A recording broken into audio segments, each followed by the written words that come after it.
well guided. Chairperson, I'm surprised because the report of... Resume your seat, please. Yes. Just sit here.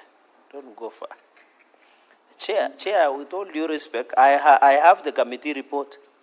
So I don't know what the chair wants to tell us, because in their own report they didn't concur with this provision. Complementary. No, Chair, can you protect me? Majority Leader, can you allow why the is Honorable the Senator to Cheruiyot proceed? restless? Chair, what I wanted to say is very simple. Chair, I'm saying something different. It is complementary. We were in clause 18. Chair, what we are saying... No, Chair, they are lying. Have you Chair, used a language that is different from the parliamentary language?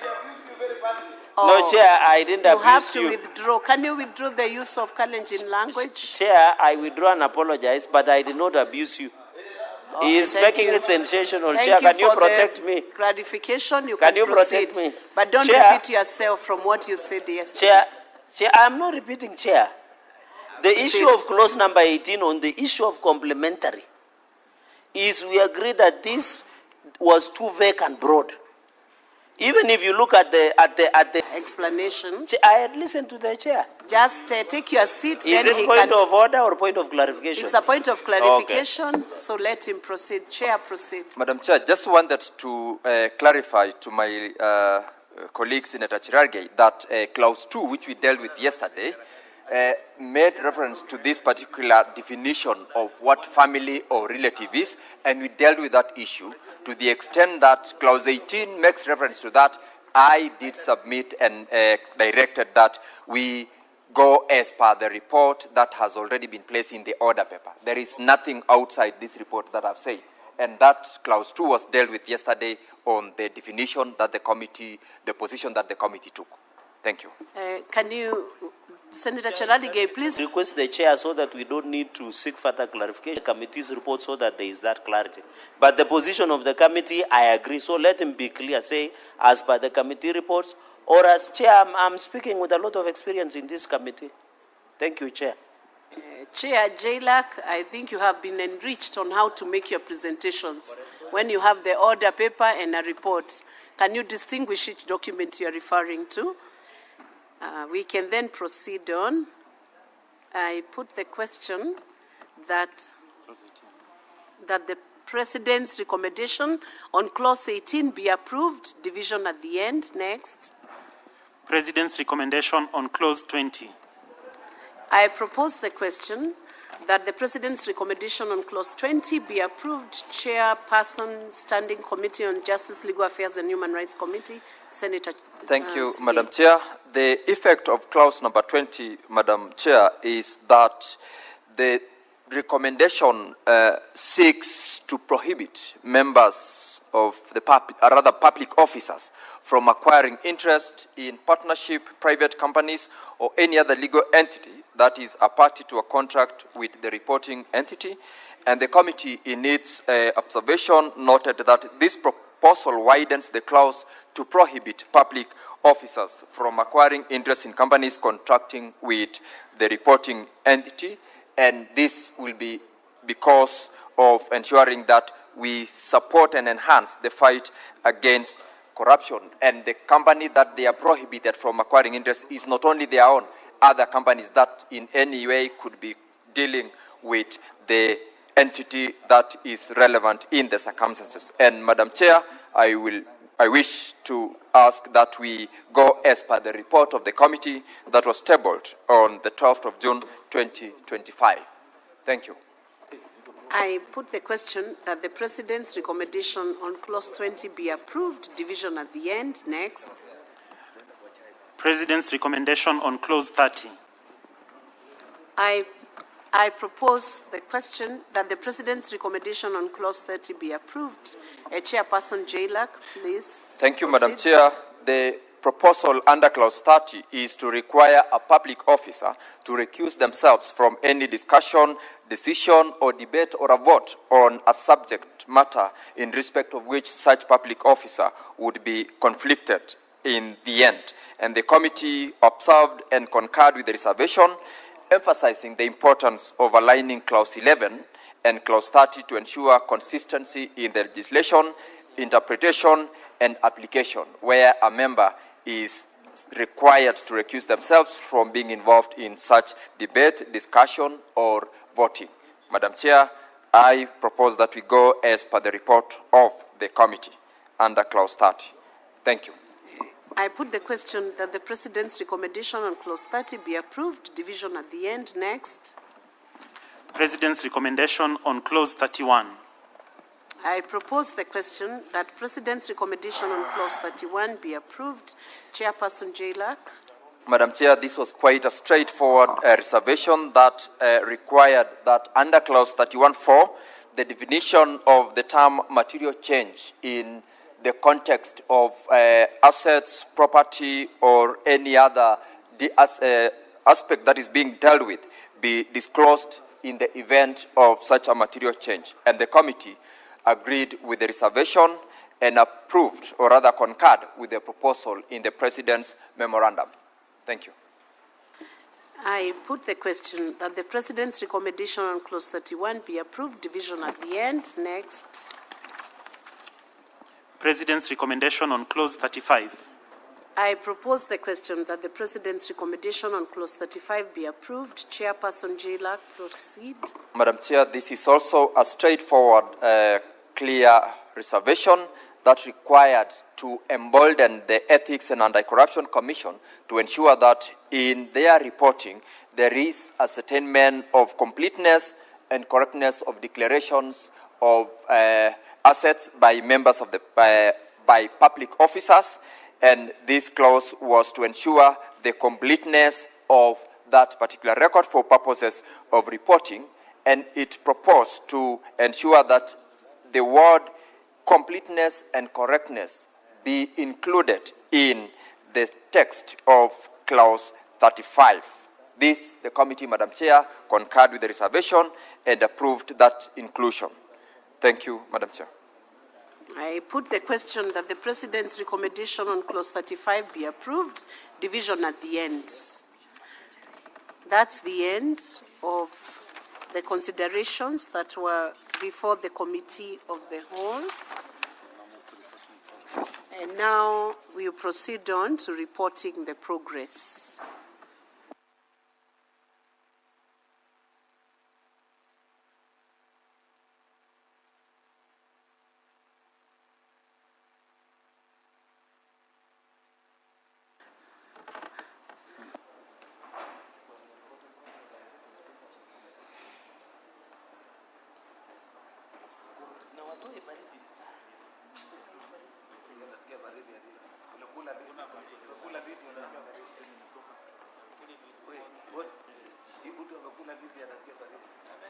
I now call upon the mover to proceed and report on the progress.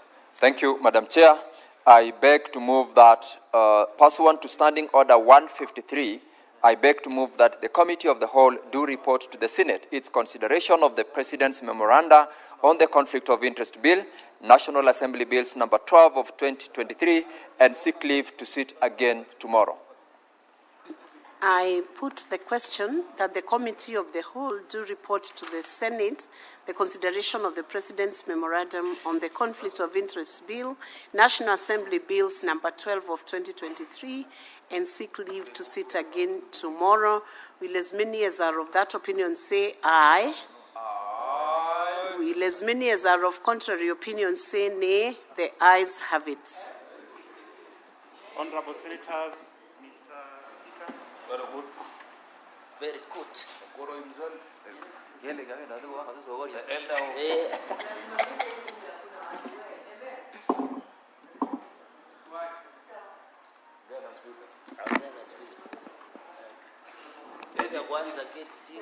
Point of order, Mr. Speaker. Yes, Majority Leader. Did you notice, Senator Eddie Okech, that when you were taking the reins of the House, he was actually seated, and even when you're buying, Mr. Speaker, is that really in order? Can you stand up and sit again? Stand and sit. and bow to the yes.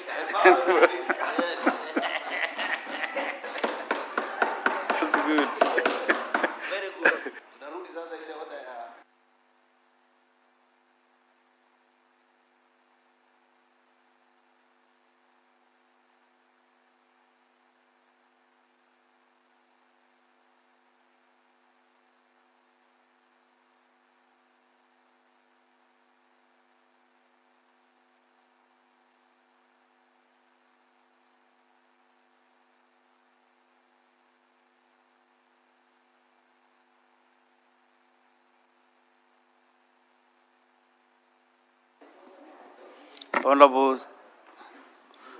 Senators, we are reporting progress on the Conflict of Interest Bill, National Assembly Bills number 12 of 2023. Chairperson.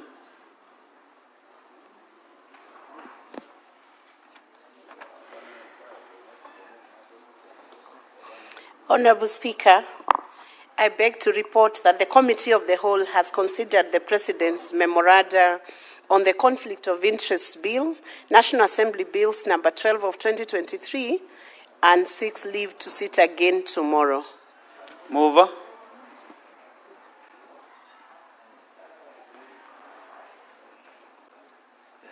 Mr. Speaker, I thank you.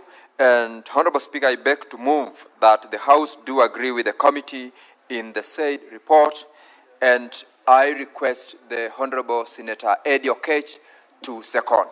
Senator Eddie Okech. Chair, I second.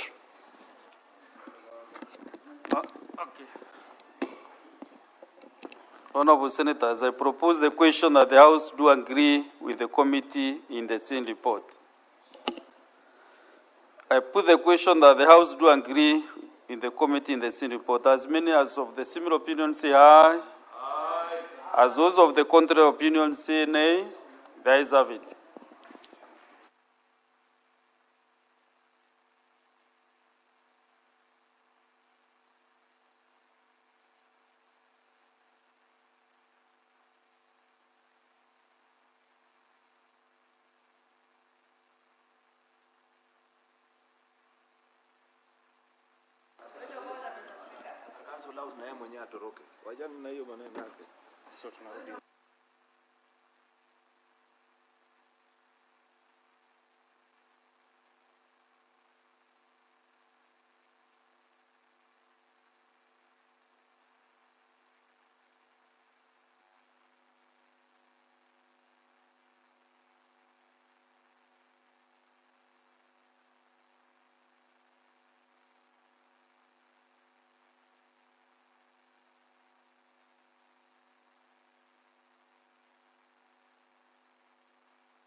Honorable Senators, we are reverting back to order number 12.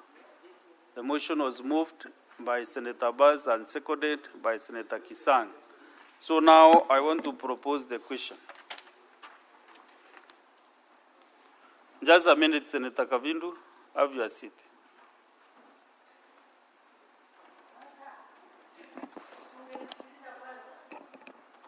Under Senator Kavindu. Honorable Senators, I propose the question that the Senate adopts the report of the Standing Committee on Devolution and Intergovernmental Relations on a petition to the Senate by Mr. Anderson Majority Leader. Majority Leader and Senator Kavindu. Why are you making noise when the chair is upstanding, honestly speaking?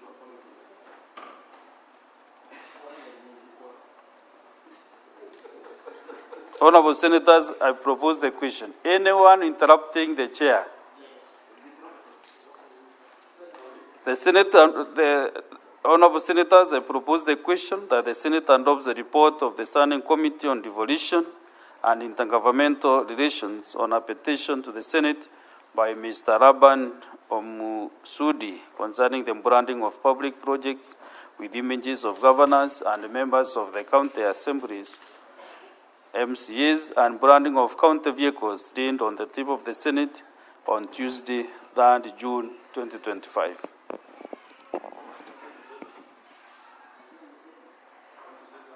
Yes, there are several senators willing to make their contributions. We start with Senator Cheruyo Talon.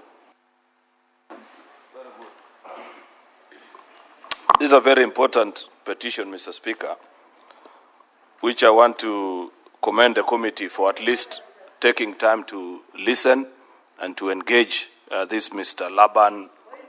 He's called Laban who? Omusundi. This gentleman, Mr. Speaker, has brought about... What is your point of order, Senator Kavidu? Mr. Speaker, is that we have no quorum in the House. So you are standing order 41. Standing order. Standing order number 41. Can you We have no quorum in the house. confirm, clerk, To whether we have deliberate. quorum? Na wewe pia. Na Sorry? wewe pia. We don't have quorum. You may call for the bell. You may order the bell to be rung for 10 minutes. Sergeant Adams, kindly ring the quorum bell for 10 minutes. Ambia watu warudi. Ambia watu.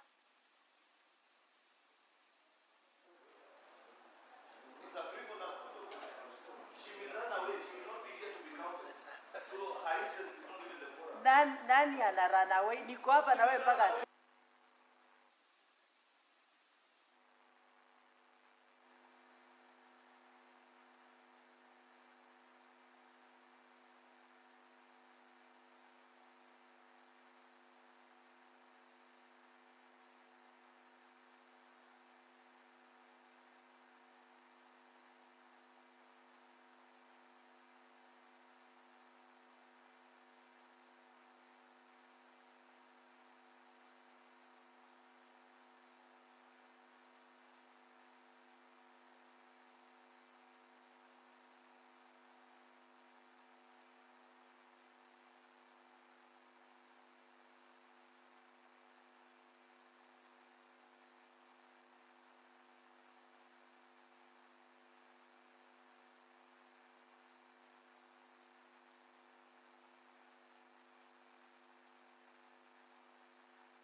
We have the quorum bell on ring mode after the Senator for Machakos County, Senator Agnes Kavindu, stood on a point of order and raised the concern that the House lacks quorum to proceed with business at this particular juncture. So we have the Speaker directing the quorum bell be rung before the House proceeds on its consideration of the report of the Committee on Devolution that was handling a petition on the branding of public projects with images of governors, members of the county assemblies, and branding of county vehicles. We await to see whether the House will have quorum to continue with the consideration of this business currently on the floor of the House. The committee, after having looked at the petition by Mr. Laban Omosundi, who petitioned the Senate,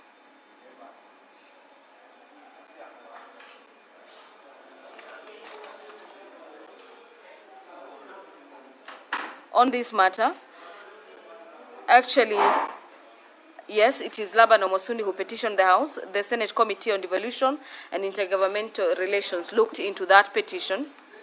There were a number of observations by the committee, and I'll just take you through some of them. Is that the committee observed that branding of public projects and vehicles with individuals' names or images translates to personalization of public resources, and hence creating an impression of individual ownership.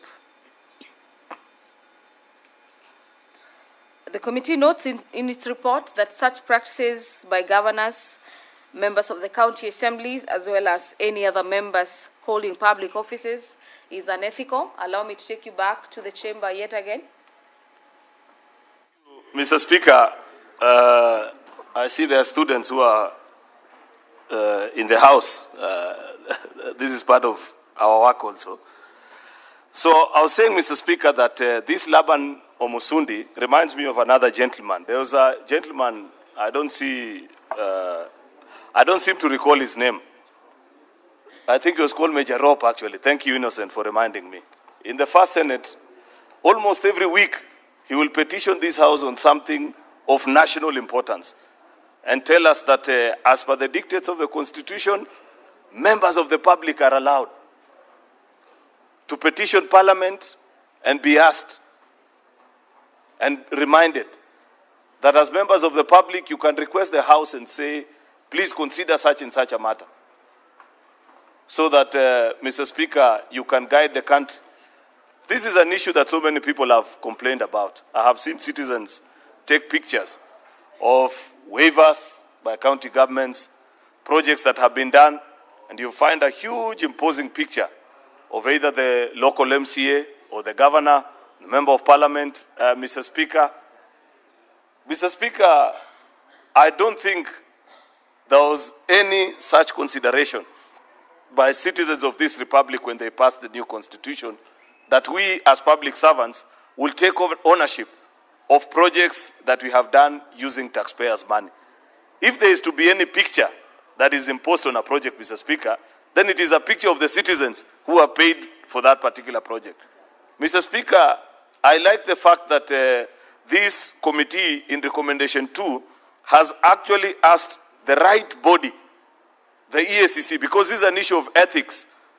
You know, ethics, Mr. Speaker, is a very wide subject.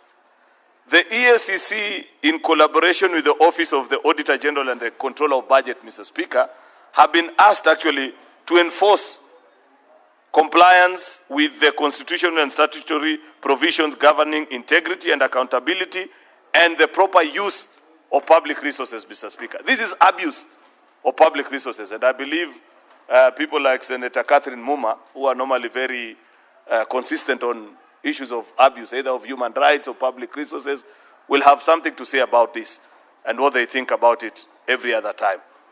In this report, we are being told, Mr. Speaker, in recommendation 3, that after the passage of this motion, EACC will have 30 days to bring a report to the House informing us of what efforts they have put in place to ensure that there is compliance with this provision, Mr. Speaker. I want to believe that the CEO of EACC, Mr. Speaker, will actually issue this decree in public for people to know that this is abuse of public funds and this is an ethics issue which any public officer is found to violate these provisions, Mr. Speaker, deserves to be punished by law. This Laban Omusundi has actually pricked the conscience of a nation, the law. And he has reminded us as a House that we cannot allow this to continue. That is why, Mr. Speaker, I love the Senate. On a choice between Senate and so many other public offices, Mr. Speaker, I'll still choose to be in this House so long as the people that I represent in this House can allow me. Why, Mr. Speaker? Because in this House, we legislate, we oversight, and we represent. That is the duty of a member of parliament, Mr. Speaker. Can you imagine, Mr. Speaker, if this petition had found its way into a county assembly, for example? There's no way they'd agree to, because they themselves are the abusers, actually, of these provisions. Many members of a county assembly, if you drive around Nairobi, in your counties, Mr. Speaker, you'll find a big billboard declaring that this project has been done by the MCA in collaboration with the governor or the member of parliament. The reference that Senator Kisang gave about school buses. In fact, I've seen a more absurd one. There's a school from Western Kenya, and Senator Bodi Alwale is not here, that I saw, that had the picture actually of the MP behind in the rear screen of the bus, Mr. Speaker. And it was written that the patron is Senator Chute or Aaron Cheruyot or something. I don't think that is expected, Mr. Speaker. And I hope, Mr. Speaker, that upon the passage of this report, it will be remembered in history that there used to be an abuse of public funds, Mr. Speaker, until Senate put a stop to it. This is a very important report. I congratulate you, Senator Abbas, together with all the members that serve with you in Devolution Committee. This is what parliaments should be doing, responding to the concerns of citizens and ensuring that we oversight. This is now oversight at its best, ensuring that you see where the violations of law, Mr. Speaker, and pushing for enforcement. I want to challenge this particular committee, Mr. Speaker, because I saw that they interviewed almost all the parties that are involved in this petition. They invited Laban, they listened to him, they had petitions from other citizens, Mr. Speaker. that upon the passage of this motion today, it's my hope, Mr. Speaker, that after members have contributed today, we will actually put this motion to a vote. And it is my hope that members can stay around and speak to this particular motion so that we vote on it today. And we begin counting 30 days from now. Senator Abbas, I expect that your committee, next week actually in your first order of business, you will fire a letter to the EACC, confirm that you have written to them and have reminded them that they are sleeping on their job, that they need to remind us to be ethical public servants. They need to remind us where there are violations of the provisions of our Constitution and where there is abuse of office and misuse of public resources, Mr. Speaker, because that is what it is. There is no other better way to call this particular issue. Therefore, Mr. Speaker, I congratulate this committee. I hope that they take the time to ensure that this is done. And Senator Abbas or any member of this committee, in 30 days after today, you will rise on a point of order one day to remind us that EACC has actually published a notice in prominent display, both in electronic and print media, that this habit needs to stop. And if there are those that are emboldened or written by stone or whatever, they need to be scrapped off, Mr. Speaker, so that citizens appreciate that this is public funds that has been used. The only project that will be allowed to bear the name of a prominent person, you run your NGO, you run your public, your private initiative, Mr. Speaker, use your own funds to do something for the public. I believe even the public themselves will actually name it after you and have your picture prominently enlisted. But so long as you're using public funds, Mr. Speaker, it should never be allowed. With those very many remarks, Mr. Speaker, I beg to support and thank the members of the Devolution Committee for a stellar performance. Congratulations, Senator Abbas and the team that considered this petition. I thank you. Next is Senator Agnes Kavidu. Thank you, Mr. Speaker, for giving me this opportunity to contribute to this petition that was the Committee for Devolution has brought. Mr. Speaker, it is very true. This person, Laban Omusundi, has watched properly what is happening in our counties. You go, Mr. Speaker, in almost everywhere in our counties and you find branding of the public projects with the pictures of the governors, pictures of MCS and, even members of our parliament. And you find that even projects that have been done by the members of parliament, you find governors also branding the same project. So you wonder who has done the project and who has not done the project. So, Mr. Speaker, this should be brought to stop because this is a wastage of public funds and they should be used, this money should be used to do, development for the counties. So, Mr. Speaker, I recommend the Committee of Devolution for this, and I also congratulate Mr. Laban Omusundi wherever he is, and action should be taken, and all those branding images brought down and be used for useful use in the counties. Thank you, Mr. Speaker, and I congratulate the Committee of Devolution. Senator Chelagai Samson.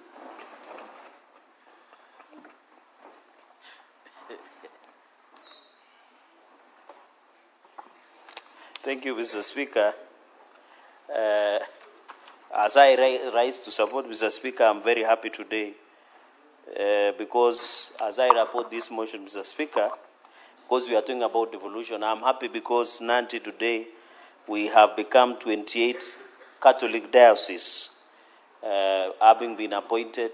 We are now a diocese called Kapsabet Catholic Diocese, and I thank Pope Leo the 14th and the Apostolic Nuncio, His Excellency Megan, and also the Auxiliary Bishop John Kiplimo Lele, who has been appointed as the new Bishop of Kapsabet Catholic Diocese. We are proud, and this is momentous occasion. And I hope Senator Sifuna will attend our inauguration on 30th August 2025, and I'll personally invite you to attend. So, Speaker, secondly, all this money, this branding, whenever I drive around Nairobi, and I have seen this thing is predominant in counties, there is the image of the governor and the MCA. And funny thing, the person who is the governor now was a senator and was castigating the former. What am I trying to say, Speaker? The behavior of kings, people who build cult personality, people who build on hero worship, start by ensuring their images are being put into public projects, Mr. Speaker. I know you have been a member of National Assembly for some time. I was driving sometimes back in this city, and one of the buses which had been acquired through CDF had a big image of the MP as the patron, including the name, Mr. Speaker. Mr. Speaker, when you go to roads, the same thing. So my question is, Mr. Speaker, is why are we having most of this, Mr. Speaker, most of these government projects done by taxpayers' money, Kenyans' money? This culture of leaders using their own images, their own portraits, is unfortunate, it is immoral, it is uncultural, it is illegal, and that is violation of Chapter 6 on leadership and integrity, Mr. Speaker. So I want to say the amendment proposal by the Devolution Committee that we need to amend the County Governments Act is long overdue, Mr. Speaker. And we need to rise up to the occasion. We have done before, Mr. Speaker. And we agree that every leader in this country is struggling for feasibility. But you don't need to use the resources of the people to get what we call unnecessary feasibility.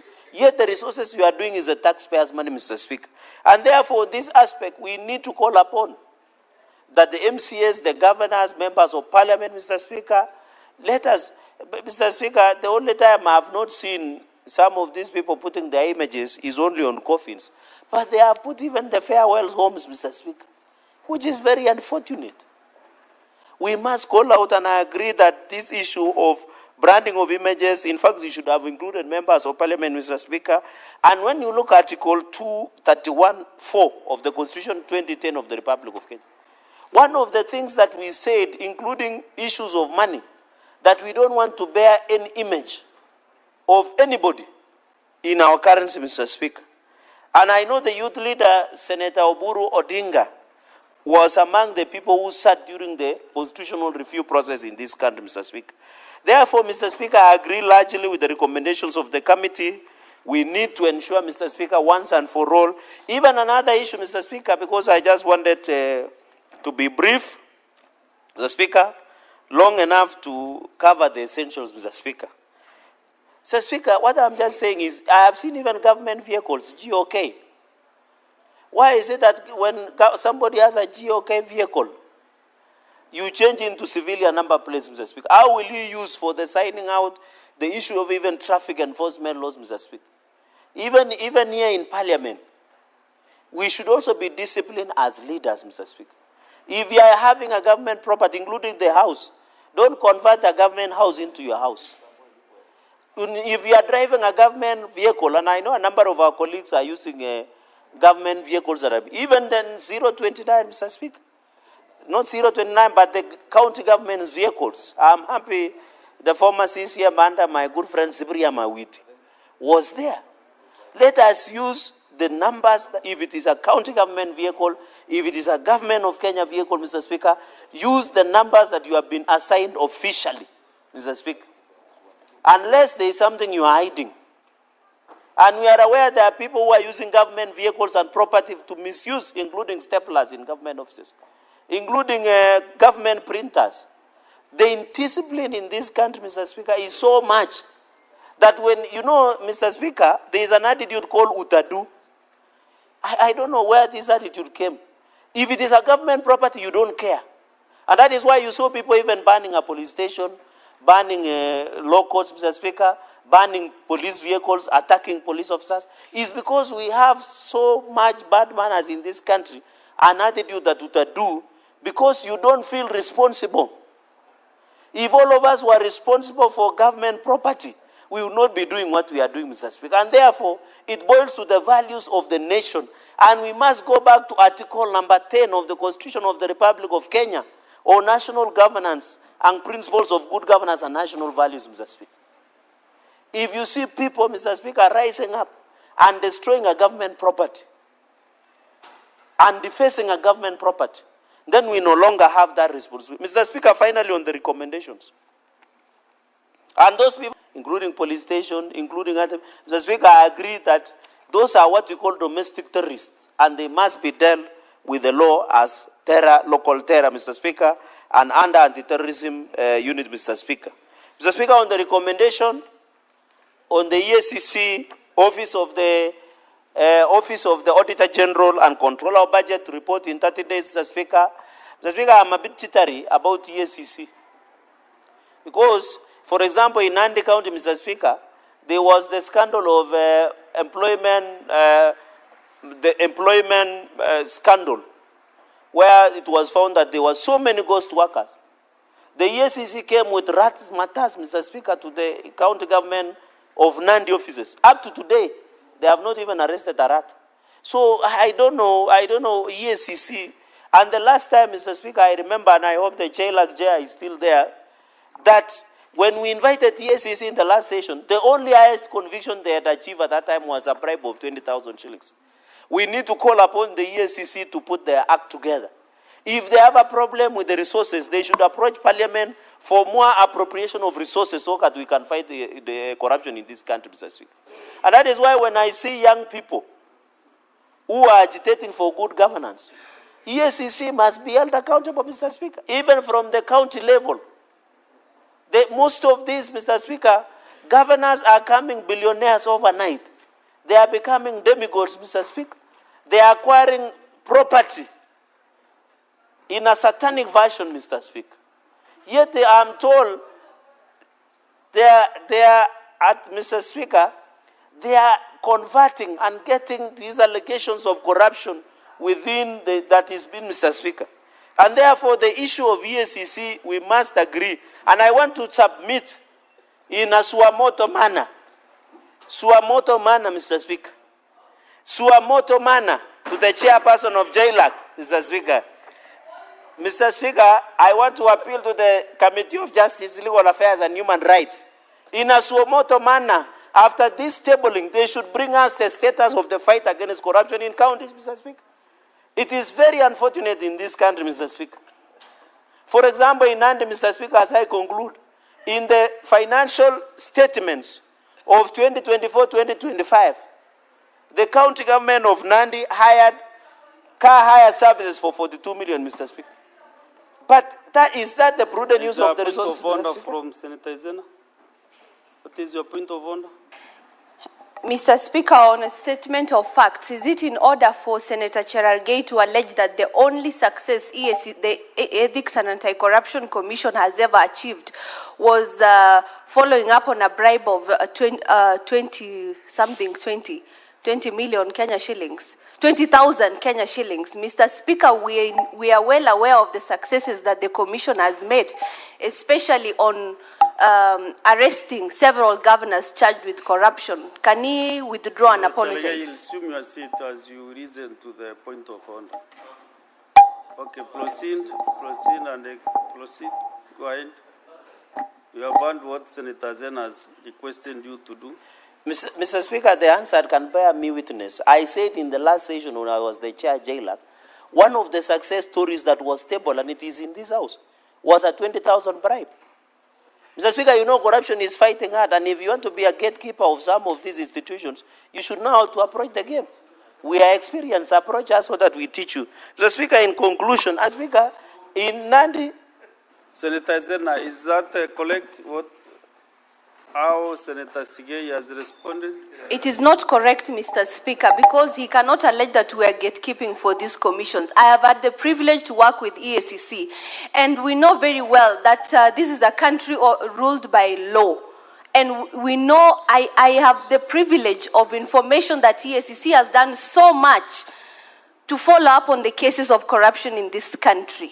he is well aware, since he is very famous in this country, he knows that equally the same media has broadcasted on issues of corruption, and some of these governors have even come before this house. You cannot reduce the efforts of a whole commission to one instance of a case of 20,000 shillings in your committee. We must give credit where it's due, and we must give to Caesar what belongs to Caesar. Senator Chelege, just conclude because... I think for whatever it was, or it is worth, I just leave it there. So, Speaker, that is why I was concluding. For example, I was saying, for example, in Nandi, how do you have a government vehicle that hire services for 42 million, Mr. Speaker? It is very unfortunate, Mr. Speaker. And therefore, EACC also must be prudent because it is called anti-corruption ethics and anti-corruption. So the issue of even prevention of corruption must be on the top line. And that is why the EACC Act. So I hope in 30 days, we should be given the inventory of the governors and the MCS who are putting their images. Mr. Speaker, the only time somebody should be allowed to put their images is you can put it in your house when you're having a wedding, baby shower, you get a new kid, or in your eulogy. But to put in a government property is very, and even your personal album, Mr. Speaker, or when you are sending somebody you like in WhatsApp, or you are using any other form, Mr. Speaker. So we must agree with these committee reports that let us agree in 30 days, and I hope the majority leader, you know, we don't have implementation committee, I don't know. And I know our standing orders, I heard majority leader saying this, at least at some point, Mr. Speaker, the chairperson of devolution will stand up and tell us, this is the report that the DACC has given us, and I don't know if we can recommend for further tabling of the report. Mr. Speaker, for the interest of my colleagues also to have the bite to this cherry, allow me to raise my submissions, Mr. Speaker, and thank you very much, and I support this motion.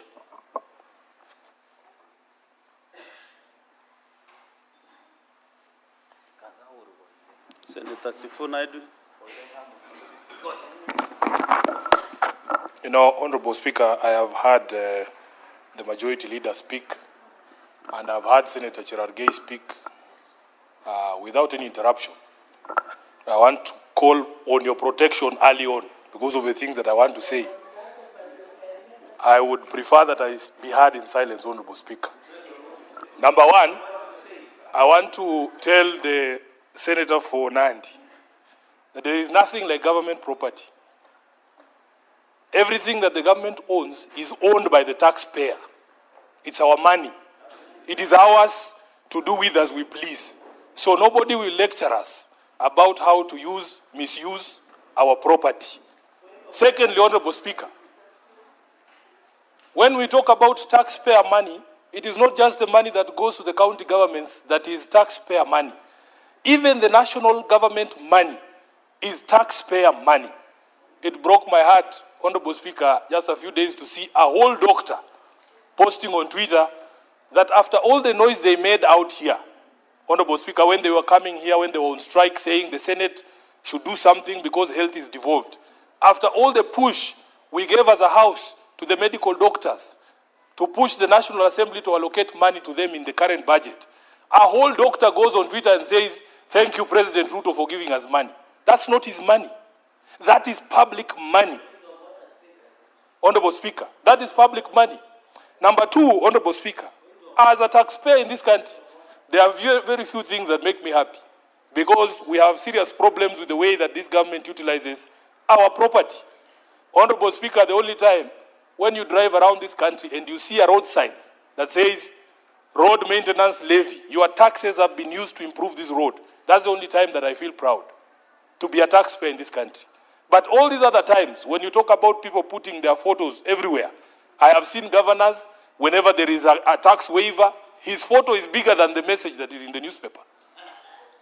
I have seen governors buying billboards. The face occupies 3/4 of the billboard. The message is so small, the rest of the billboard is his face. Honorable Speaker, even this week, I have seen a governor who is my friend, and I have to say this because I want him to succeed. He has bought time on Citizen TV, prime time. I was watching the news at night, and I see a governor advertising a project that is funded by the county government, and he's saying, that this project has been funded by so and so. I was very shocked. Where do you get the money, Honorable Speaker? I don't want to be informed. Sifuna, do you want to be I don't want to be informed. I'm in the middle of Chalgate? teaching. I'm in the middle of a lecture. Honorable Speaker, so I was very shocked. You all have TVs, you can pay subscription, you will see the governor. So, Honorable Speaker, I ask that you protect me. When I began this submission, Honorable Senators. Speaker, I asked that you Mr. Chega, protect you me order. because I knew this would happen. Honorable Speaker, we have seen images of governors. What is your point of order, Senator Chalgate? Under which standing order are you raising the point Mr. of Speaker, I stand under Standing Order 101 on contents of speech. When Senator Sifuna says he's teaching us, is it part of the rules of debate, Mr. Speaker?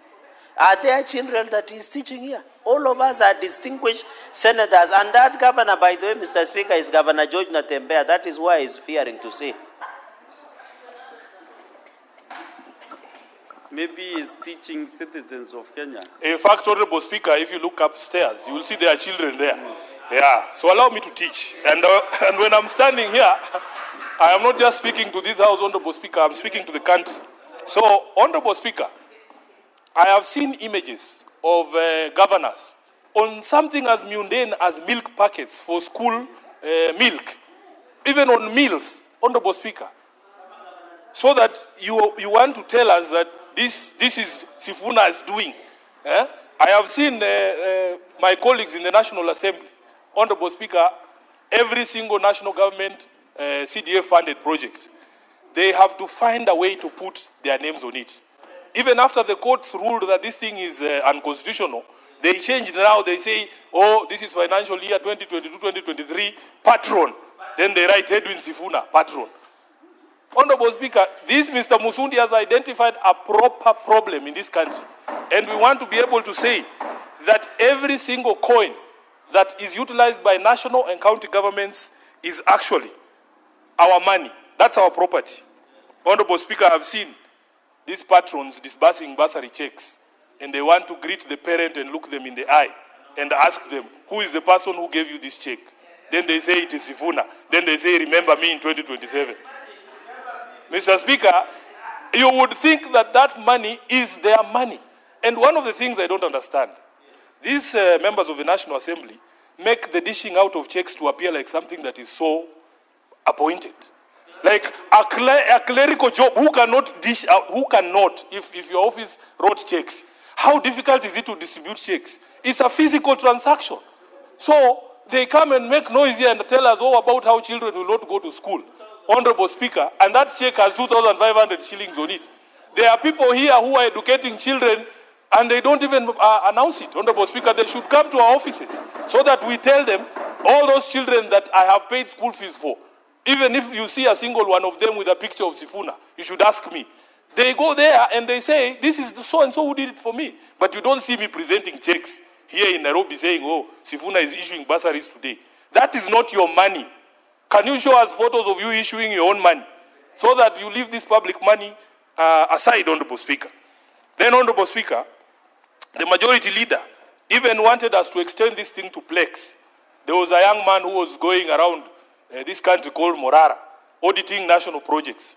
The country is led by Plex, written, oh, this project was commissioned by William Ruto on this particular day, on this particular day. Those are the other plaques that we need to go for, because that is not Ruto's money. He should also remove his name on those plaques. Honorable Speaker, it is the truth. The majority leader told us we need to extend it to plaques. I can show you those plaques. Senator Sifuna, there is a point of order again from Senator Chalgate. Mr. Speaker, I rise again understanding 101 on contents of speech, Mr. Speaker. This obsession by Senator Sifuna or President William Ruto must stop. If he wants to discuss the president, he should bring a substantive motion. Then we can handle at that point. He should stop this obsession, Mr. Speaker. Please, protect, because the president is not here to defend himself. Because when you are making such assertion against anyone, they have a right to be here to defend themselves. But since he's not here, he should just stop dragging. You know, majority leader can defend himself because he's here, Mr. Speaker.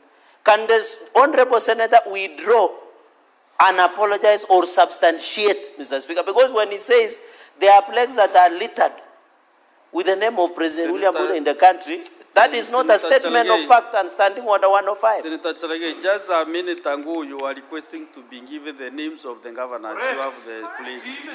No. Also, you mentioned the name of a certain governor. Sit down, Mr. Speaker, can I finish? Speaker, can I finish? Mr. Speaker, can I finish? Too long. Can I finish? Listen, Senator Chalage, since too long cannot make a right. Also, Senator Sifuna, there was a communication from the chair about that standing order to avoid mentioning names of state officers who are not in this house. Maybe unless you bring a substantive motion. Honorable Speaker, can I finish? Can I finish? Sit down, Bwana. Sit down. You are not the Speaker. All the senators. You are not the Speaker. Mr. Speaker, why is Senator Sifuna ordering me? You are the Speaker. Resume the seat. Resume your seat, Senator Sifuna. Let me finish what I was saying. I'm saying as much as possible, you know, those plaques, those billboards and everything, whatever it is, avoid mentioning names of whatever billboard you saw, so that now we can make progress, Senator Chalgei. Honorable Speaker, can I proceed, please? Yes, but Honorable Speaker, we are not discussing personalities. We are discussing our money. The Senator for Narok, Honorable Speaker, came from a time when he was hosting the president in his county. So he came back and told us, oh, we have been given an airport in Narok. The contractors are there day and night. So one time I had been given a lift by a friend of mine. We were coming from somewhere in Western. I said, I want to see this airstrip in Narok that has a contractor day and night. So I asked the pilot to fly over that space. Honorable Speaker, there is a plaque sitting there. There are no contractors there. That young man called Morara has gone around the whole country, has shown us. Even when you go to the so-called stadium in Wote, if you go to Camarine Stadium, you will find those plaques there. Honorable Speaker, we cannot have these gatekeepers of the executive in the legislature. You do your job, let him do his job. So, Honorable Speaker, when he was going, Honorable Speaker, can you protect me from this heckler? Senator Chekra, you order, kindly. No. Honorable Speaker, do you know? Points of order are not making sense now.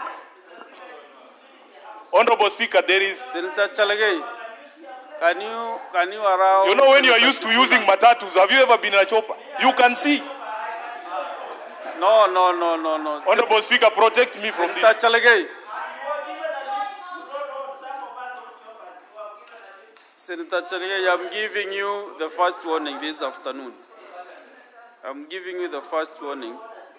No point of order. Honorable Speaker, please. Let Senator Sifuna be hand in silence. Thank you. To conclude his... Honorable Speaker, so the point that I was making, Honorable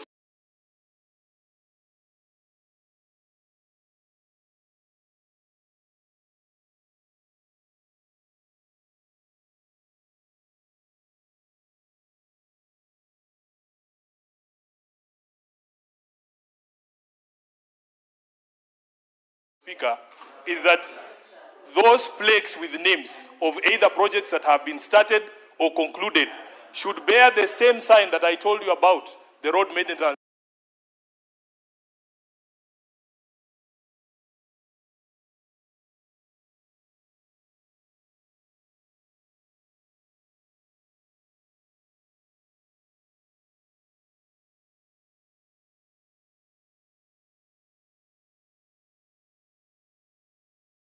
Levy fund. It should say your taxes have built this stadium in Wote. Your taxes have built this stadium in Camarine, which doesn't exist, by the way. Honorable Speaker, let me conclude by commenting on something he said. And I was very quiet when he spoke, so I hope he will be quiet too. Honorable Speaker, as a responsible government, you cannot tell us to wait for you to face you in 2027, and you are killing us today. Albert Ojwang is in the ground. He will not be able to meet William Ruto in 2027. So if we stopped, all of us, if all of us agreed, all of us should agree. Senator all of us Sifuna, should agree. Senator Honorable Sifuna, Speaker, please don't stop me. You are now contravening standing on the 121. Now the Speaker himself is interrupting me. Standing on the 121. I gave a ruling, I gave you guidance. I gave you guidance. You know you cannot do elections in the Senate. We don't do elections in the Senate. So avoid mentioning names of state officers. I warned you. I cautioned you. That is the first caution again, understanding on the 121. Very well, Honorable Speaker. And you know the consequences. Very well, Honorable Speaker. Very well, Honorable Speaker. What I'm saying is this. All of us must agree that if decisions are being made democratically at an election, can we guarantee that all of us get to that election? Because you can't tell me to wait for you at the ballot and then you make sure I don't get there. Is Albert Ojwang supposed to vote from the grave? There's no such polling station. So when you talk about a state officer standing up and saying you can shoot people, as if people don't die from gunshot wounds. Honorable Speaker, we saw Rex Masai, the young man who was killed during the protest, was shot in the leg. So how can you tell people to shoot people in the leg as if those injuries are sustainable injuries? So, Honorable Speaker, we want to make it very clear that as a country, we have totally lost our way. And we will not have a conversation with someone telling us to wait for 2027 when he's not giving us a chance to get to 2027. He has become an existential threat for this country, and he must go as soon as possible. I thank you. Senator Wakiri Hilali.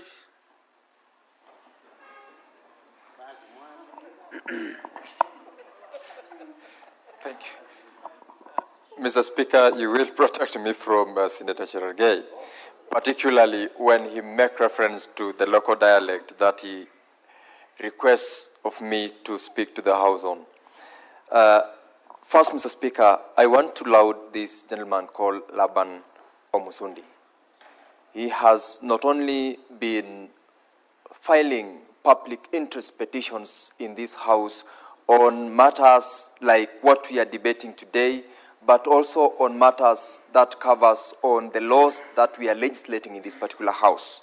Mr. Speaker, in fact, as of today, we have, as JLAC, a report that we were meant to table on another petition that he has filed regarding the introduction of a framework on the recall of members of county assembly, and in that particular petition is saying that the law does not provide for it.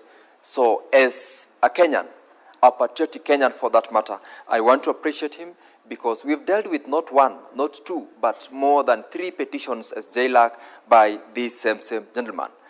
I needed to appreciate him so that as he continues to do that most of us do not or cannot do, he knows he's doing it because he's a patriotic Kenyan and he's doing the act that is expected of us, not only to keep the legislature in toss in terms of enactment of laws, but also in terms of public interest petitions that covers areas including where we are saying we do not want to continue seeing governors, members of parliament, members of county assemblies emboldening their names on resources of public which have been utilized to develop certain infrastructure in our various places. Secondly, Mr. Speaker, I want to appreciate the committee that dealt with this issue, and in particular the recommendation and the timeline they gave requiring the Ethics and Anti-Corruption Commission to do certain actions within 30 days. Mr. Speaker, it is on public notoriety that almost all elected governors, members of parliament, and members of county assembly, in the simplest of the projects, including public toilets and some pit latrines, they publish their names saying that this particular project was done by so-and-so on this particular date without necessarily making reference to the fact that those are public resources. And Mr. Speaker, such publications in itself is abuse of office.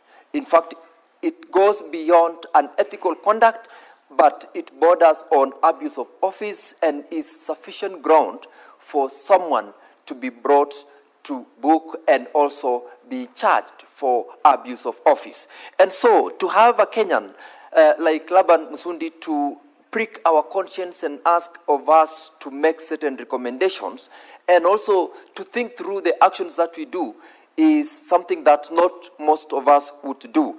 And for the committee to also invite this particular house to have a conversation around this and to invite the Ethics and Anti-Corruption Commission to act is to remind us that these violations of the law, these violations of the guidelines that we do have are not only costly to the public, but they are potentially going to encourage unnecessary competition, because one would, in the process of having seen someone politically made famous by the use of public resources, they would do it. My colleagues have made reference here of certain motor vehicles where they have indicated or even have a portrait of the person who is seen as the patron, whether it's a member of parliament who's funded, or rather who has facilitated the acquisition of such a school bus or an institution bus using CDF or public resources, and their portrait is appearing at the rear mirror or the rear window of the car. In itself, one would be forced to equally do the same. And I want to associate myself with the recommendation that even if you really would want to have your name there, then use your own resources, use your own money in your individual foundations or private life. Use the resources that belongs to you and publish your name there. Let public resources be used for public resources, because if you were to look at the amount of these portraits of the billboards that are payable for one to display, that amount is sufficient to be utilized to do projects which would benefit the public. I therefore appreciate the work and the recommendation of the committee, and as Senator Jaraga said, we have indeed invited the Ethics and Anti-Corruption Commission to give us an itemized status of the cases or reports which various committees of this House have made recommendations for their action. And in due course, we shall be able to table that particular report, having summoned the Commission before the committee. Mr. Speaker, I thank you. Very well, Senator Zena, the Maletian. Not present, Senator Wambua.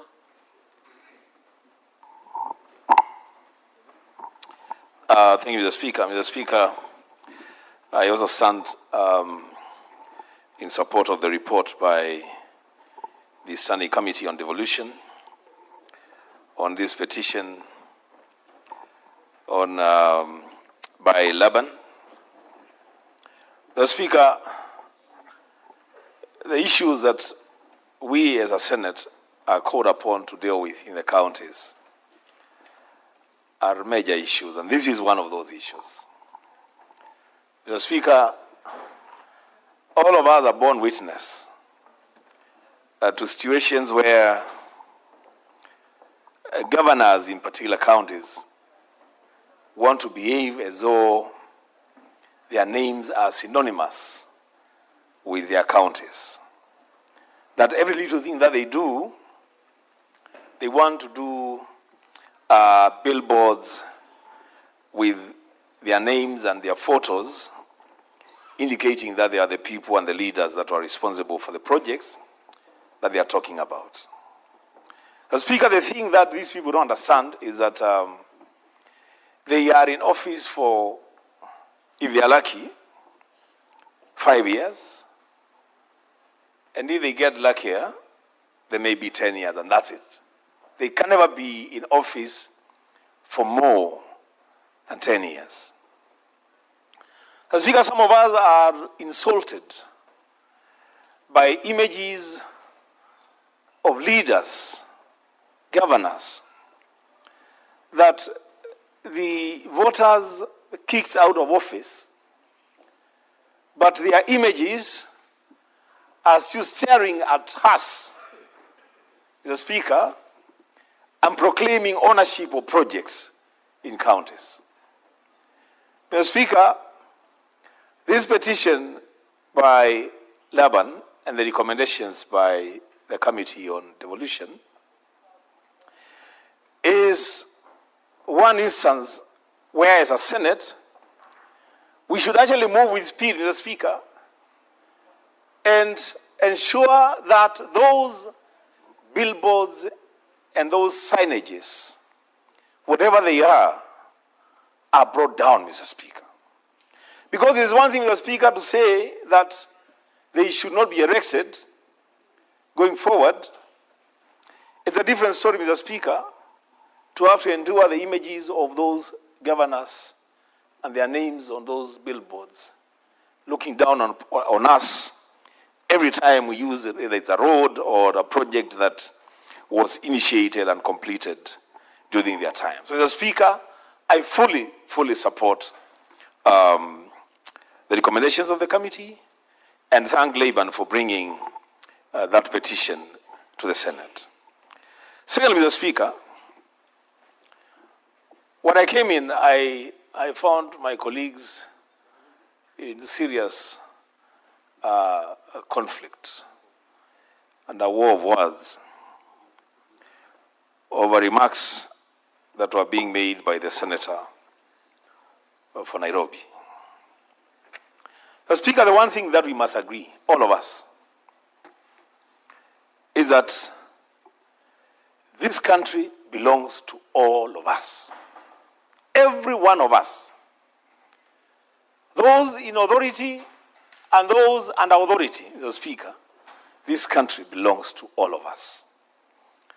There is one thing, Mr. Speaker, that is getting very rare among us, and it gets me very worried.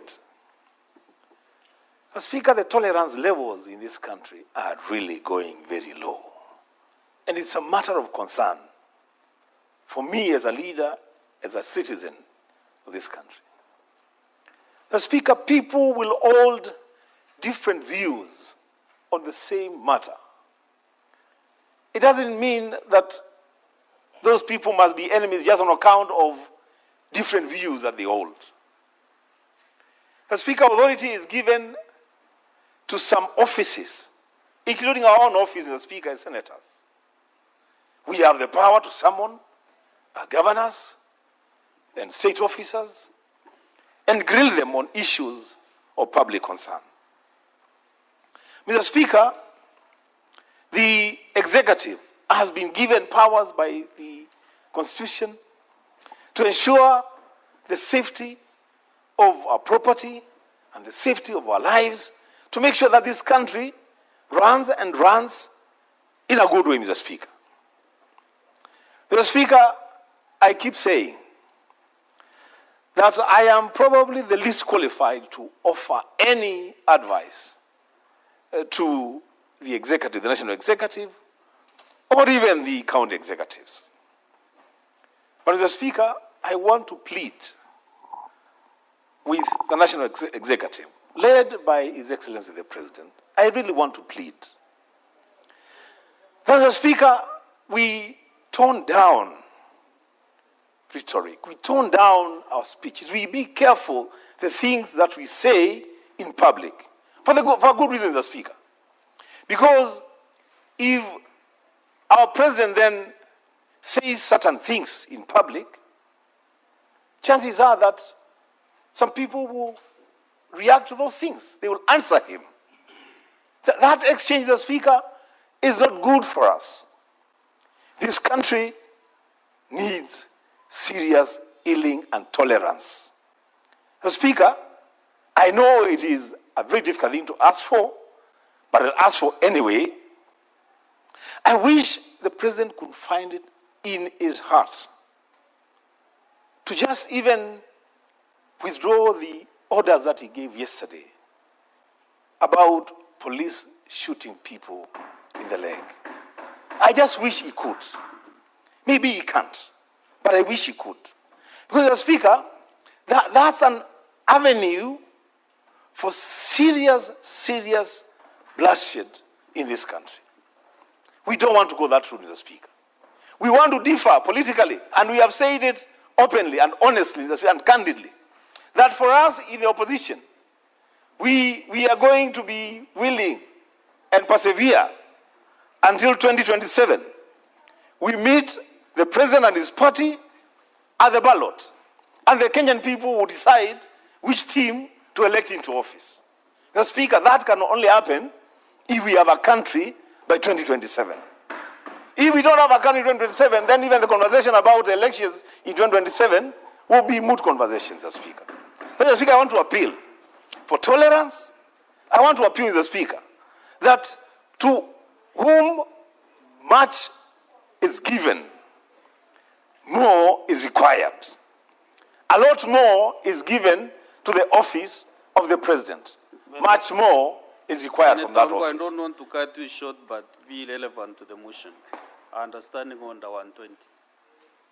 Stop diverting from the call agenda on the motion. If you want to discuss that matter, then you can know what to do. Just bring a motion. Let us discuss it. Mr. Speaker, I'm guided. Do you want to be informed? Yeah, I can be informed, yes. Okay. Go ahead. I want to inform Honorable Wambua, because he was not in the House, that in fact the person who started that discussion about the shoot-to-kill orders was Senator from Nandi during the debate.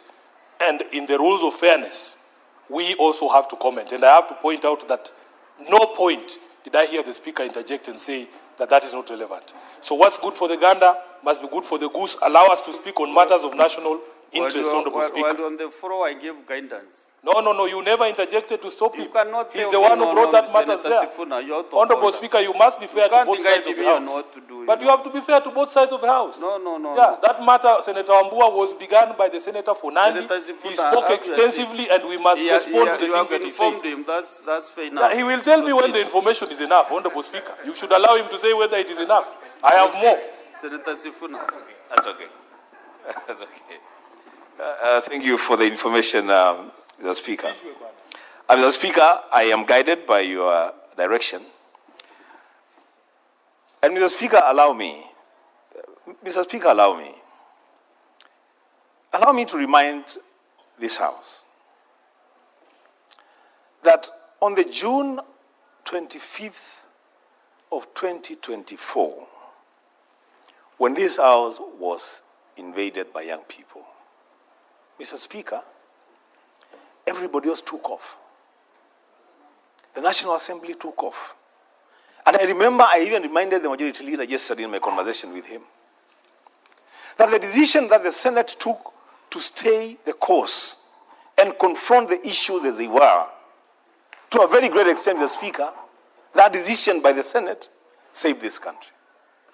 Mr. Speaker, we should never shy away from confronting our realities. We should never shy away from that. Even when, Mr. Speaker, there are serious conflicts, we should never shy away from confronting our realities. Because, Mr. Speaker, we are the upper house. That's what we pride ourselves to be. We are the upper house. And when the Senate speaks, Mr. Speaker, the country should listen. The President should listen. The opposition should listen. When the Senate speaks, every other leader in this country, the Speaker, should be able to listen to what we are saying. The Speaker, I am guided by your direction that maybe we need to bring a motion to discuss these issues, maybe not, but the truth of the matter is, Mr. Speaker, we have an opportunity as a Senate to bring the temperatures down and make sure that the country moves in the right direction. Mr. Speaker, I thank you. Senator Mutinda, Tabitha, you can leave after she starts.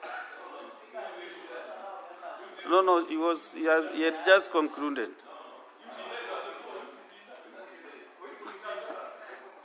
Senator Tabitha. Thank you, Chair. I see my home senator, Senator Wambua, and my county senator, Sifuna, want me to speak. Before I even proceed, Mr. Speaker, to this motion, I would request very humbly if you would also recognize these beautiful students that I've been seeing walking in and out in your humble request as a group. There are so many schools as I can see. Anyway, allow me to proceed, Mr. Speaker. First Senator of all, Tabitha, don't imply that is the chair who is not recognizing, because from where I'm sitting, I'm not able to see the students. yes, and that's why. I'm being guided by my assistants Correct. here, but I have not been alerted. Yes, I know you as my senator again. It is the chair Kaduri who is not. I have so many senators. I know you as my senator, you cannot see, and that's why in my wisdom I've courteously. reminded. As I proceed, Mr. Speaker, allow me to start really appreciating the Committee of Devolution for the great work that they've done. I've even seen that after 30 days after the adoption of this report, and then the effect should take place upon us agreeing to this report. But I wish even it will take 14 days. 30 days is even long, because the matters that have been presented by this committee are very critical matters, Mr. Speaker. Mr. Speaker, we've heard from the committee whereby county cars have been branded individual leaders, whereby the notion is that these properties belong to individual. Mr. Speaker, I remember when I was in the mediation committee just recently over the issue of division of revenue. And we kept on trying to get to a mediated version in terms of the amount that we were supposed to agree.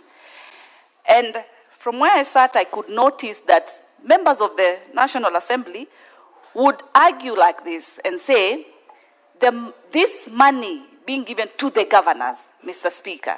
And we really had to correct as senators, and corrected and indicated, this is not money that is being given to individual governors. This is not money to an individual. This is taxpayers' funding that should be utilized as per the law. Projects that need to be done should be done not for that particular governor, not for that particular leader, but for the people of that particular region. Monies that we've given to counties, Mr. Speaker. Monies that we've always also advocated in terms of late disbursement and issues like that. It sounds like this money is being given to a certain person to control from their house how they want to control. This is not private money, Mr. Speaker. This is public money. Public money that is accumulated through the tax that we pay, Mr. Speaker. Mr. Speaker, I want to emphasize something on the same.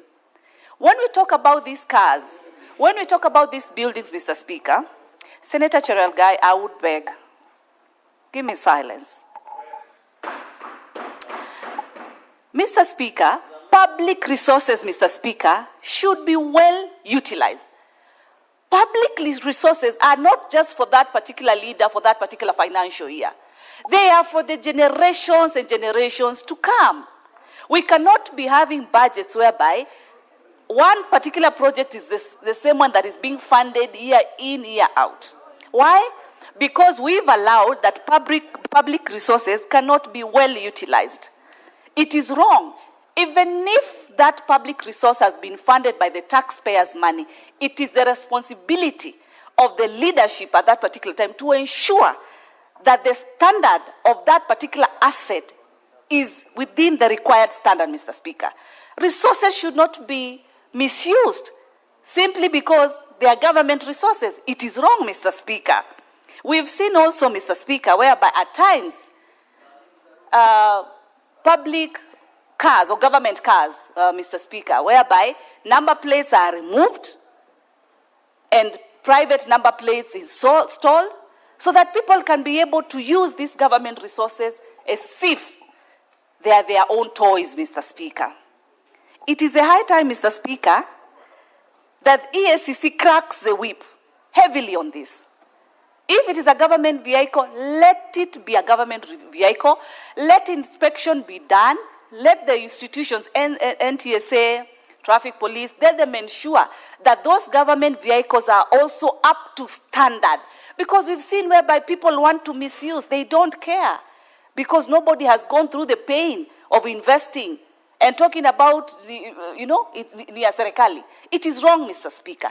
It is the high time that when we adopt this particular report, we want to see EACC in collaboration with NTSA, in collaboration with the traffic police, ensure that those properties are to standard, those properties are well utilized, and that so-called branding, be it on those cars, Mr. Speaker, be it even on those schools that we're being told someone has branded their names. So how many photos should we have?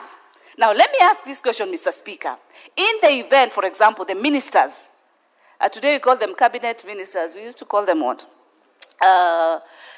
whereby if a minister has been appointed, case example, Minister for Health. Now today, you can imagine going to the Ministry of Afya House actually, and finding a big portrait of Mheshimiwa Duale there, because he's the minister. Tomorrow, if you have another minister called Minister Mutinda, you find another big portrait there. What kind of business are we doing? A leader should ensure that they perform as per the required mandates and all that. It's not about how many billboards you've put. And number two, even where is that money coming from? Which are these resources that we keep on using during all this branding? And then after that person, that leader leaves office, rebranding needs to be done. It's not about, Mr. Speaker, how much someone has been able to do. It's more of the assets that have been put in place using the public fund are well utilized, are to the standard that is required, that is needed, Mr. Speaker. That is what is important, Mr. Speaker. I would even ask myself, in the event that EACC is undertaking their role, and they find, for example, leader A, leader B, or C has, issues to answer or has been found guilty on corruption matters. So then why can't we allow EACC to also have billboards all over this country of those leaders who have misused funds? So that it's a two-way traffic, Mr. Speaker. Why can't we allow EACC to put on billboards these rogue leaders? If the money that is supposed to fund projects and do what is needed is the same money that leaders are using for branding of themselves, Mr. Speaker. It's not even a campaign time, Mr. Speaker. Allow, Mr. Speaker, for me to say that I also want to agree partly with what my other home senator, Senator Wambua, has talked about when he says as leaders, as politicians, we also need to minimize the politicking that we are so good at, Mr. Speaker. Instigating and bringing about temperatures. Kenyans are hungry, it's true. Kenyans are frustrated, it's true. But we cannot be then the leaders who are not offering solutions. We should be leaders who are offering solutions. This country is not for one individual, it is for all of us. This country is not for one community, it is for all of us. And it's a high time, Mr. Speaker, actually, even the young generation, I would wish them that when they get blessed and have their little ones and young ones, even instead of giving them the vernacular surnames, if a kid is born and the mother is called Tabitha and the father is called Enoch, it should be Tabitha Enoch.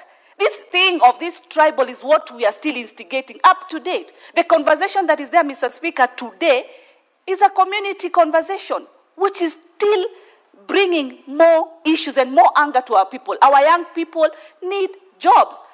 And that conversation can only be done on tables with the relevant leaders, led by none other than Dr. William Ruto, the president of this country, putting the business people on table, putting the church leaders on table, putting our university leaders on table, putting us, the leaders of this nation, on table for us to have an economic discussion that is going to ensure, Mr. Speaker, our young people are able to get opportunities, Mr. Speaker. Mutinda, there is a point of order from your neighbor. All right. Sana mstahiki Spika. Mstahiki Spika, kulingana na kanuni za Spika kwa mavazi, seneta yote anafaa kuwa amevalia vinavyotakikana, na hiyo pia inafaa kuwa viatu. Seneta Tabitha tafsiri yake anatoa kwa mguu chuma, ana viatu. Na ndio maana mstahiki Spika unamwona kwa hii kawaida anakuanga mrefu, sasa amekuwa mfupi kama mwezi wa Februari. Nauliza mstahiki Spika, hiyo ni ungwana kweli? Sasa Seneta Murango, mpaka umekagua Seneta Mutinda ukaona hajavaa viatu, unajua nilifikiria unaangalia nguo ya juu. Mstahiki Spika, katika kusitasta kwako ashavaa viatu. Kwa hivyo sina hoja kuashirisha tena. Asante sana Mstahiki Spika. Nilikuwa nataka ufafanue sababu umemulika. Spika, unajua Mstahiki Spika, nimekaa karibu sana na Senator Tabitha. Na unajua ni kawaida ya wanaume kuwaona sana wanawake na wanaume, na wanawake kuwaona sana wanaume. Sasa mstahiki Speaker, huyu kwa sababu ni dada yangu, na kulingana na ile hali niliyo nayo na ile majukumu nimepewa kutoka nyumbani, ni kuhakikisha kwamba anavaa vipasavyo na wala hatoki katika njia ambazo tumewafundisha wao kama wazazi. Kwa hivyo ndio maana nimeangalia na kuona kwa maana viatu, lakini ashavaa, nadhani ataendelea namna hiyo. Asante sana mstahiki Speaker. Senator Mutinda, Tabitha. Karibu, sorry, I was almost again speaking in... The majority leader wants to inform you. Okay. Yes, I'd love to be informed. Thank you, Senator Tabitha. You know, I wanted to inform her because I've heard her speak on this topic, and this is something I also wanted to say to Senator Wambua, but I didn't get the opportunity on cooling this topic that they are speaking to, including Senator Tabitha, that we must find a way of bringing sanity back to the country. You know, part of bringing sanity, Senator Tabitha, include us being honest with ourselves and stop being dishonest to the country. Mr. Speaker, there has been a conversation in the country about who owns the goons. You hear people say they belong to so-and-so. If you want to know who owns the goons, Mr. Speaker, it is those who defend them, Mr. Speaker. Because we have a country, we have a challenge in the country now, Mr. Speaker, where every time people say they want to protest, there are goons that take advantage and break into people's shops. They are breaking into police stations. They are stealing. I saw in your county, they stole milk from the most successful cooperative in the country. Therefore, Senator Tabitha, if you want to address yourself to that particular topic, you must be honest and condemn those goons. Anybody trying to pretend that they want to solve that particular problem, but they are only addressing one facet of the problem, because I listened to what the President said, Mr. Speaker. He didn't say protesters be shot. He didn't say anybody be shot. He said, if you find these people that are breaking into people's homes, harassing, raping women, stealing people's property, immobilize them and take them to court, Mr. Speaker. Therefore, if you want to know the owners of the goons, Mr. Speaker, it is those that are either defending them or saying absolutely nothing about their conduct. Mutinda, you are well informed, isn't it? Very well informed. I never thought that my good colleague, Senator Morango, would walk out. I was just curious. You know, I have one of the most unique hairstyles. I thought he would be looking from up. I just got astonished what he was really looking down there. All saying, Mr. Speaker, allow me to conclude, Mr. Speaker, and from where I was briefly interrupted.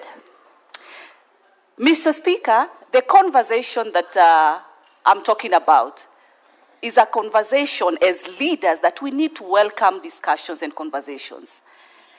Yes, Mr. Speaker, when I say that it should not be about, we should not narrow it to community issues. Here in Nairobi, where I represent, Mr. Speaker, properties, businesses have been destroyed, Mr. Speaker. And the people who have done that damage, Mr. Speaker, should be brought to book, Mr. Speaker. I agree to that 100%. But the question is that the way to go? Is that the solution? Such that we'll have people who are leaders inciting young people, inciting them, such that they are going to destroy these businesses that should be offering them job opportunities, Mr. Speaker. I've had leaders, Mr. Speaker, it's only that you said we should not mention names, saying that they know the goons, Mr. Speaker. Then we say a thief knows a thief, Mr. Speaker. A thief is used to catch a thief, Mr. Speaker. They should be on the front line and saying these are the people who are bringing these goons, Mr. Speaker. Because if they don't say it, it means they are also supporting the hooliganism that we've seen, Mr. Speaker. I saw a video, Mr. Speaker, of young people, those goons going to invade an estate. People have decided we are not going to go to, for these demonstrations. But these young people are entering in these homes, Mr. Speaker. And we should sit back and say it is okay. It is not okay. And some of the leaders are saying they know these goons. They should be in the front line to bring to book these particular wrong people who are being used to destroy people's property, Mr. Speaker. But at the end of the day, Mr. Speaker, allow me to finish my home senator, Mr. Speaker. To raise the intervention, don't need to shout point of order. That is why I'm here to see who is raising a point of order. Senator Wambua Enoch. Now, Mr. Speaker, you had directed us so well that if we wanted to have this conversation, then there is a way that we can have it. But now that Senator Tabitha wants a continuation of this conversation and you're not stopping her, Mr. Speaker, can she tell us who these leaders are? Who these leaders are inciting people? Who are these leaders? Because personally, Mr. Speaker, as a leader in this country, in the opposition, I will tell you, I am squarely opposed to any kind of violence or robbery or destruction of property. And any person who does that, the leaders and the people who do it, must face the full force of the law. That, Mr. Speaker, that's a position we have taken. If then Senator Tabitha is so sure about the leaders who are inciting people, why are those leaders not arrested? Senator, why are they roaming freely in the country? Why can't they be arrested? Asking her to mention names here is actually contravening my directive. So don't ask her to mention under Mr. Senator Wambua. You should not direct her to mention names. That is what I said we should not do. That is contravening our standing orders. And this topic is so weighty. You know, we are talking about our country, Kenya. Let us not look like we are trying to blame this side or this other side. And I directed very well that I wish you could have raised, one of you could have raised with the chair a motion to suspend the sitting even to discuss all these issues you are raising. But now if you do point of orders without really a good motion to discuss, we cannot help Kenya in that manner. What is your point of order? Yeah, Chair, pursuant to Standing Order 101, sub-article 4, on imputation of improper motive. Honorable Speaker, there are aspersions being cast here that anyone who has spoken against government excesses knows who the goons are. Honorable Speaker, the Senator Mutinda, nominated Senator Mutinda, comes from my county. She is aware that we have 12-year-olds, we have 7-year-olds in Mathare who are shot on the balconies of their houses. Who are those people breaking into homes? When you give a direct order, Honorable Speaker, to people who cannot even aim guns properly, they are shooting people inside their houses. How will they see their legs in their houses? We have people in Nairobi who have died in their houses. Are we supposed to see how do you see? Sifuna, why are you Senator Sifuna?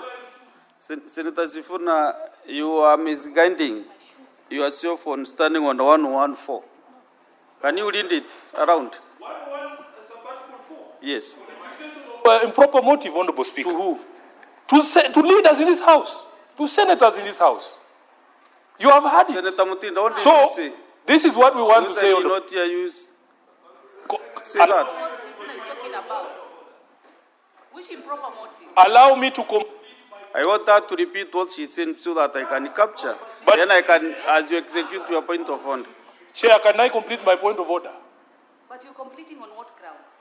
Because what I'm requesting Senator Tabitha to do is to yes, clarify. Chair. Yes. What did Chair, you know some yes, of us. Chair, let me clarify. You are the chair and you've directed that I speak. You've directed that Senator Mutinda clarifies. Allow me to clarify, Mr. Speaker. Mr. Speaker, I'm talking about national dialogue. I'm talking about unity in this country. Is that, Mr. Speaker? Young people have lost their lives, Mr. Speaker. It is sad. We are still mourning, Mr. Speaker. And I think you've directed and said, let us move away and have a motion. I agree with that, Mr. Speaker. I respect that. Allow me to conclude, Mr. Speaker, as far as this is concerned. I want to state and say, EACC, Mr. Speaker, should enforce strict compliance with accountability, Mr. Speaker. As soon as we adopt, this should also be enforced, Mr. Speaker. Mr. Speaker, you know, I didn't know people like my shoes that much because everybody is noticing that I have shoes or not. With those many and few remarks, Mr. Speaker, I do support. Honorable Senators, They have a communication to make on visiting teachers and students in the public gallery this afternoon of visiting teachers in Mumias Primary School in Kakamega County. The delegation comprises of 14 teachers and 334 students who are in the Senate for a one-day academic exposition.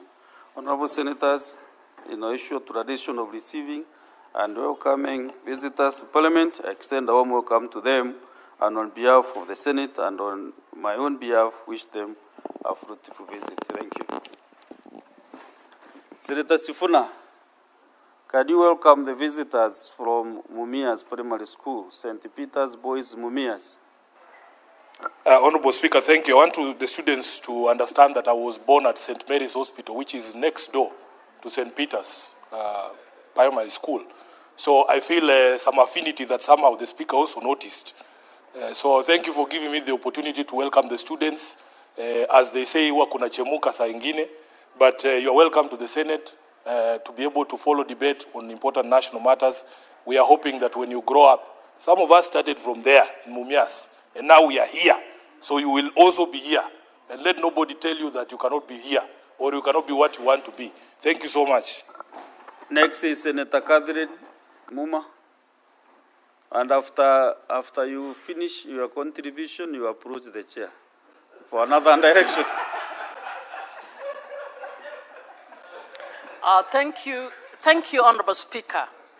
And Honorable Speaker, I'm a member of the Devolution and Intergovernmental Relations Committee, and I stand to applaud Mr. Laban Omusundi for his very progressive petitions to this House and to Parliament, petitions that are actually very momentous and very relevant to the times of our country or our nation at the moment.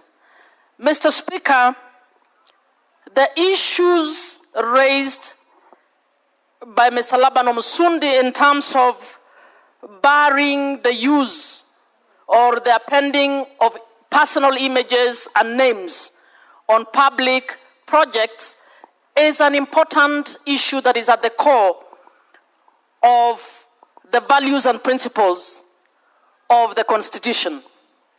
Mr. Speaker, to be precise, Article 10 requires that the governance system in this country shall be accountable and shall be transparent.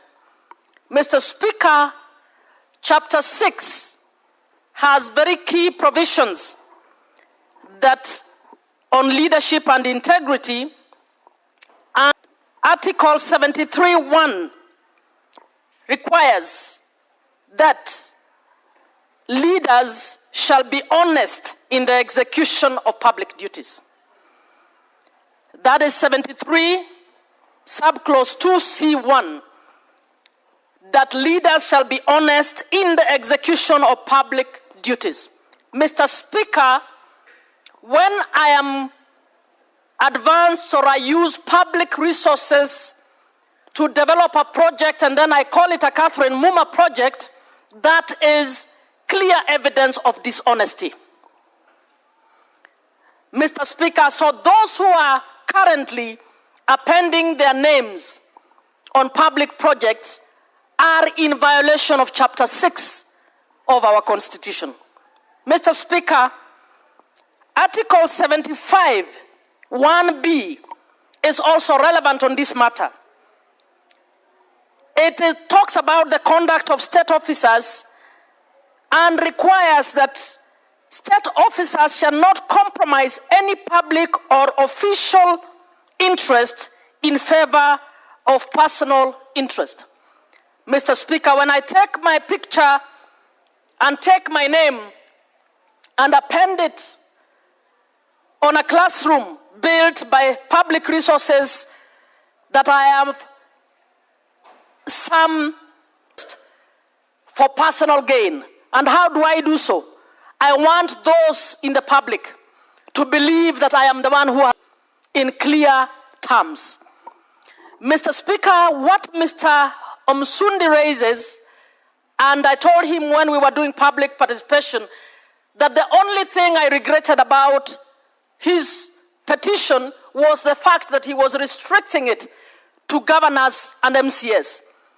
This is a petition that actually touches on all, both national and county government officials, including those of us in the parliament who, when executing projects implemented with public resources, we have fallen into the trap of appending our pictures and our names and making the public imagine that we are the ones funding those projects. Mr. Speaker, I believe beyond what we have recommended as a committee, and I would want to call Mr. Omsundi and others who would go for public interest projects should, on the basis of the articles that I have just read, be barred from standing for public office.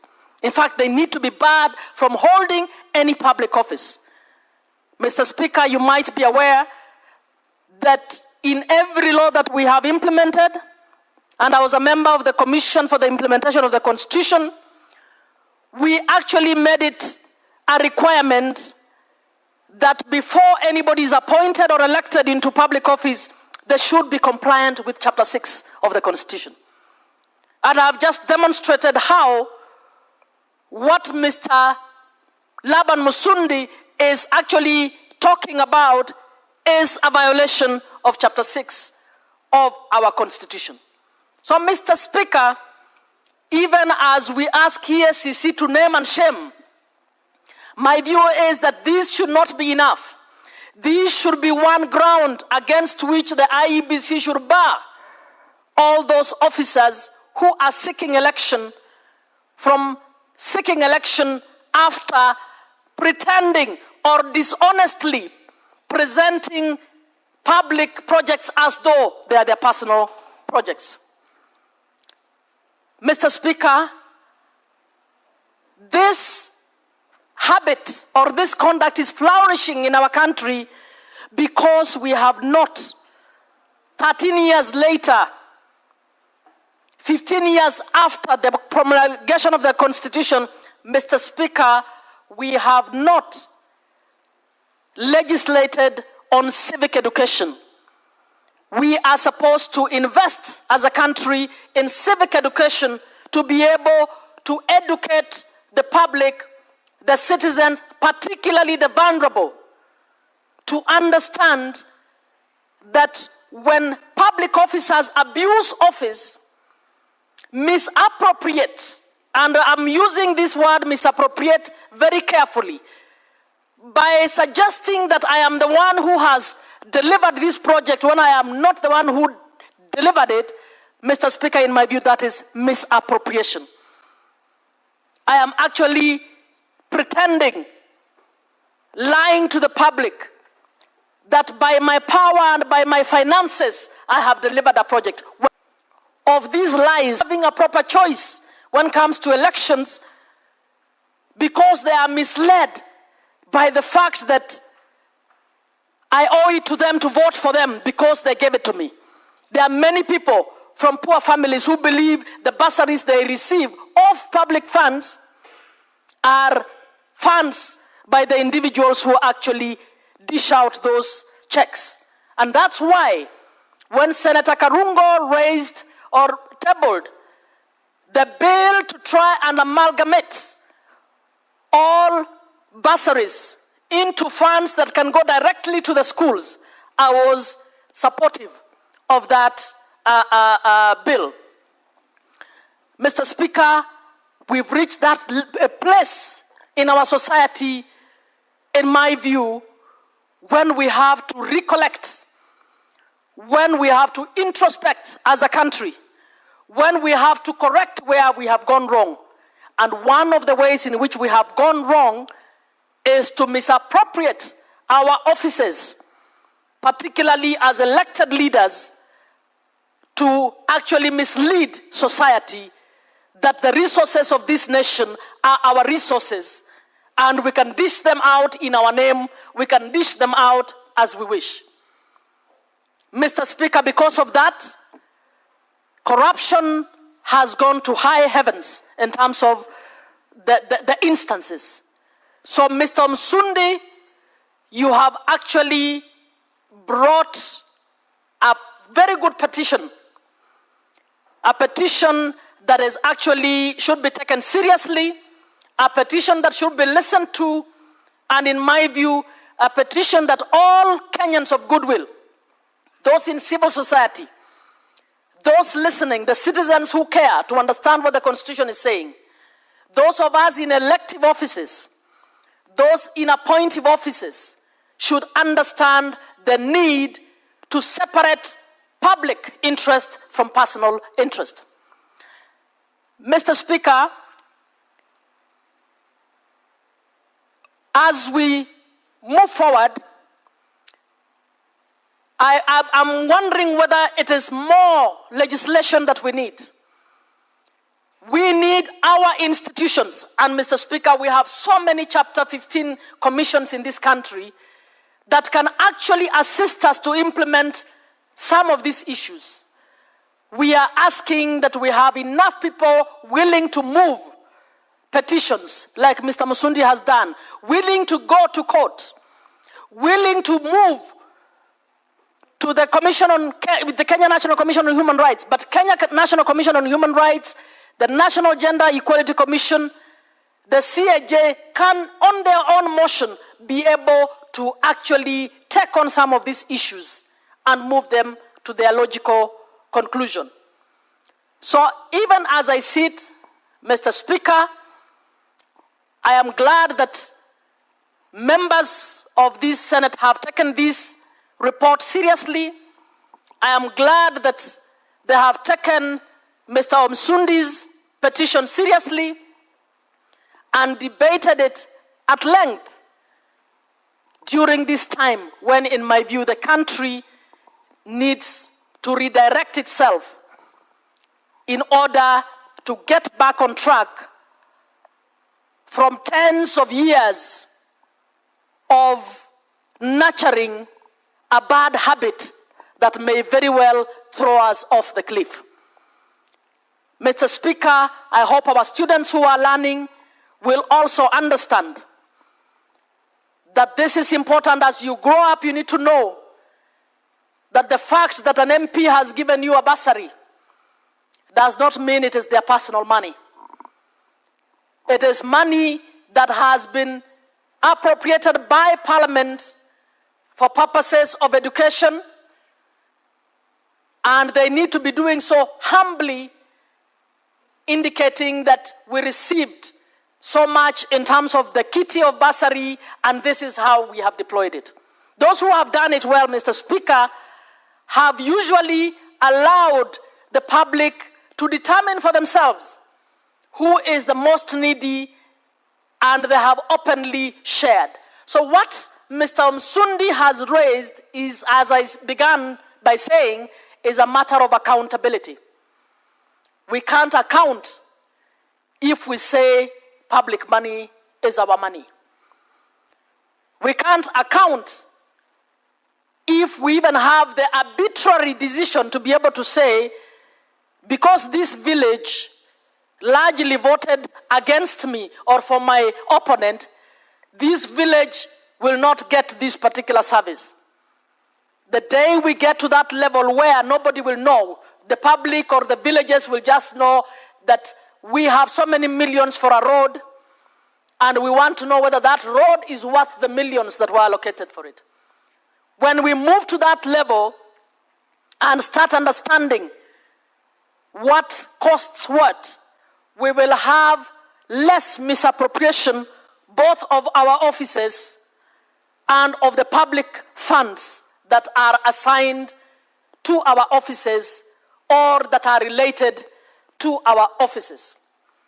So, Mr. Msundi, I don't know whether you're listening out there, and whoever else, thank you so much for giving us opportunity to canvass and discuss this issue in this country, an issue which does not need any law, in my view, to be passed, is an issue that needs to be implemented.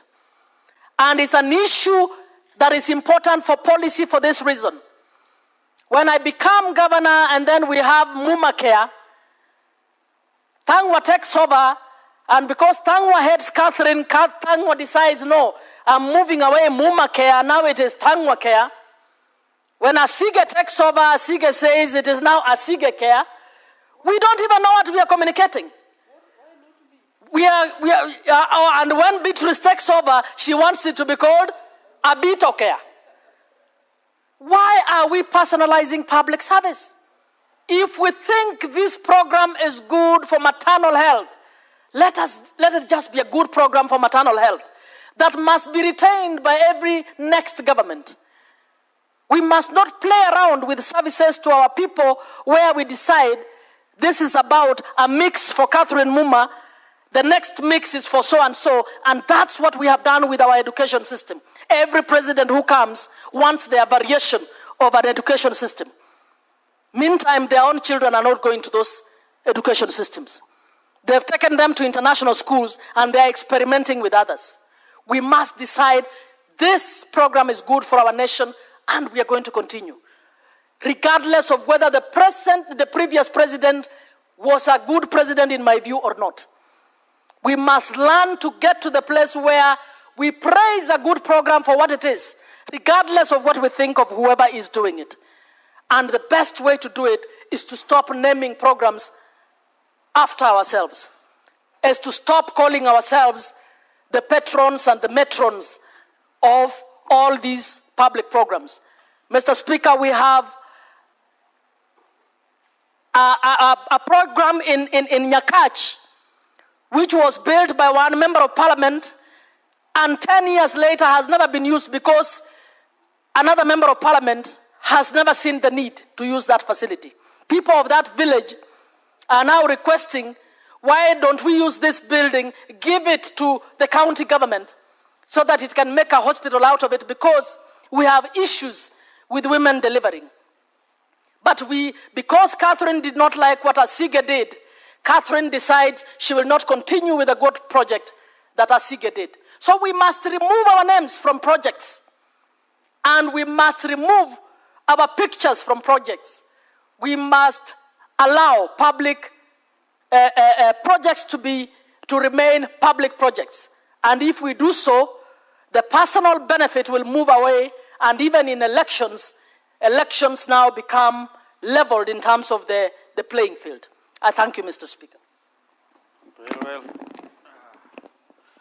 Honorable Senators, I have this communication to make on visiting teachers and students from Kipsoen Boys High School in Elgeyo Marakwet County. Honorable Senators, I would like to acknowledge the presence in the public gallery this afternoon of visiting teachers and students from Kipsoen Boys High School in Elgeyo Marakwet County. The delegation comprises 3 teachers and 48 students who are in the Senate for a one-day academic exposition. Honorable Senators, in our issued tradition of receiving and welcoming visitors to Parliament, I extend a warm welcome to them, and on behalf of the Senate and my own behalf, wish them a fruitful visit. Thank you. Since the senator representing Elgeyo Marakwet County is out on other duties, I will ask Senator Sige to welcome the visitors from Elgeyo Marakwet. Thank you very much, Speaker, for the opportunity to give a warm welcome to the boys' school from Elgeyo Marakwet. I want to welcome you heartily to the Senate.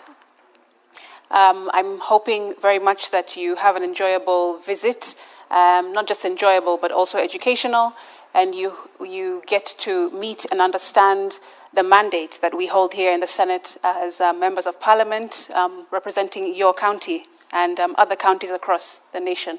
Mr. Speaker, as a young person myself here in the Senate representing youth, women, and persons with disabilities, because I also have a disability myself, which is visual, I just wanted to encourage the young men amongst us today that they can too be sat in the positions that we're sitting in, and I hope, because they are not the future generation, they are the generation for today. I hope and pray that they believe and see that they can change this nation. They can definitely give us a brighter and more a brighter future is what I mean, Speaker. I hope you make better decisions than some of our past legislators and maybe some of us might make here and there. We do make mistakes as well, but learn from us and do better than us in future. I thank you. Thank you, Senator Sige. Next is Senator Dhangwa Paul Karungo.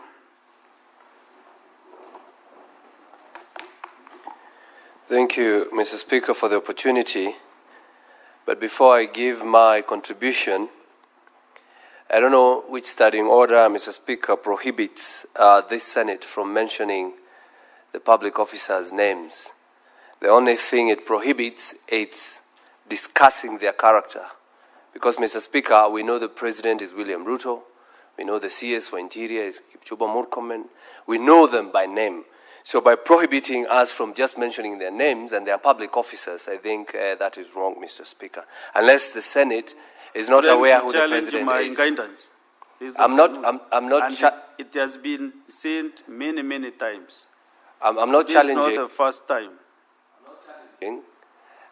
Maybe unless the Senate probably doesn't want us to mention the names of those people who work for Kenyans. But nevertheless, Mr. Speaker, let me give my contribution. Mr. Speaker, the issue of public officers and state officers branding public projects with their names, with their portraits, is equally corrupt, Mr. Speaker, because you're using public project to promote yourself. I can give an example, Mr. Speaker. In Zaire, there was a president by the name of Mobutu Sese Seko, Mr. Speaker. And Mobutu Sese Seko changed everything to his name, from the airport, to the roads, to the schools.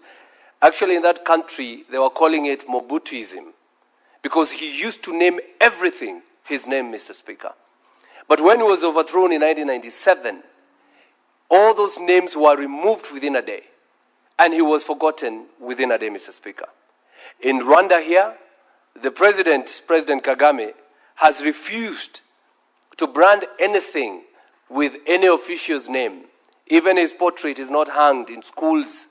His portrait is not anywhere in businesses, Mr. Speaker. Those are two presidents we can see who are pulling from different sides, Mr. Speaker. But when we come back here in Kenya, and I remember very well, I requested for a statement that has never been responded to here, Mr. Speaker. I requested to know how many schools or how many amenities or how many roads are named after the former president of this country, Mr. Speaker. I asked how many schools are named after Moi, how many schools are named after Kibaki, how many are named after Uhuru Kenyatta or even Jomo Kenyatta or even William Ruto himself, Mr. Speaker. I have not received that, but this is the right time to discuss even that as we discuss this issue of branding. Because, Mr. Speaker, when we give branding, it's self-promotion. You're promoting yourself using the taxpayers' money. And I can give you a very good example, Mr. Speaker. In Embu, a county that is in Mount Kenya, their only stadium is called Moi Stadium. Moi is not playing there. Why do we have a stadium in Embu that is called that president that time, Mr. Speaker? I think it is a time as we discuss this issue, we give people and their counties an opportunity to name those amenities and those utilities and those projects, the names that they would want, Mr. Speaker. If you come to Kiambu, we do not entertain that. We have Kirigiti Stadium, Thika Stadium, Dumberi Stadium, Githunguri Stadium, but not to name it, after people, and probably those people never did justice to the people. If it was a good person, if it was a martyr, if it's somebody who fought for freedom, but not a president, who for so many times, probably, Mr. Speaker, really was not a good president, was not a good governor, was not a good MP, was not a good MCA, or even a senator, or even a women rep, Mr. Speaker.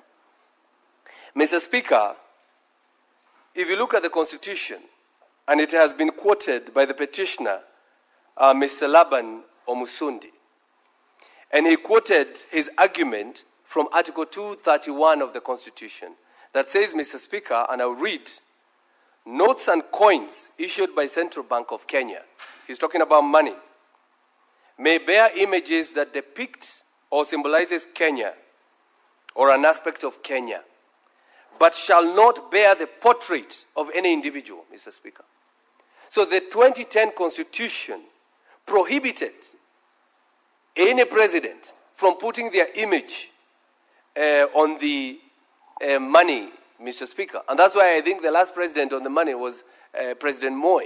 The few presidents, Uhuru, Kibaki, and Ruto, are not on our notes because the law had seen this, Mr. Speaker, self-promotion, idolizing yourselves. So that when you see some money, you think it's the president who is giving you that money. And you have worked hard for it, Mr. Speaker.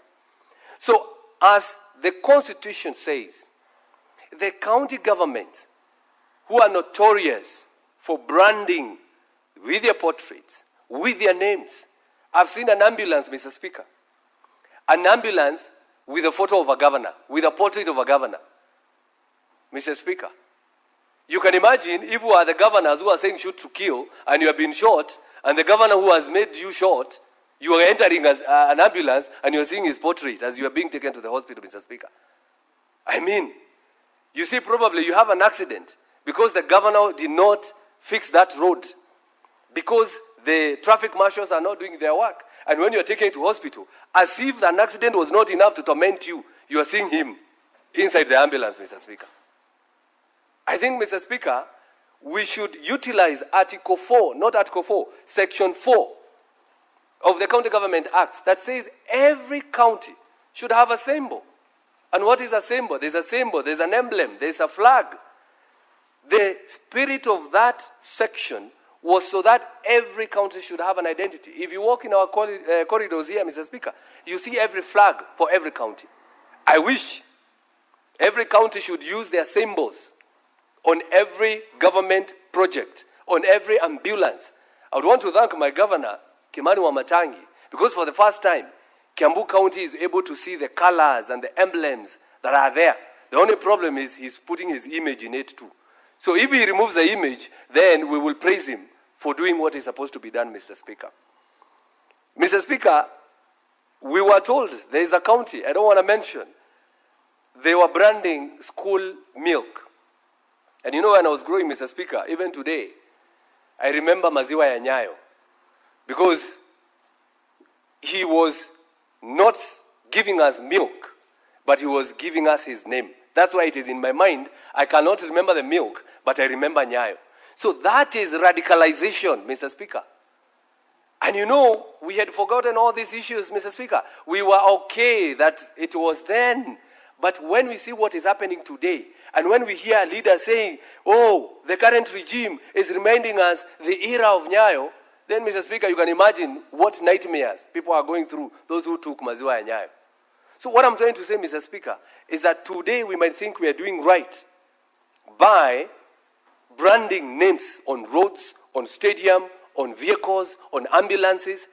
But in future, Mr. Speaker, when that little child who is in school, who is wearing a T-shirt with a sweater, and especially ECD pupils, who are wearing a sweater with the image of a governor, that child will be tormented in future to understand that they never made it because the governor did not do what they are supposed to do, Mr. Speaker. So we are also trying to cure child trauma today, Mr. Speaker, because we know in future those are the things that people are going to be remembering, Mr. Speaker.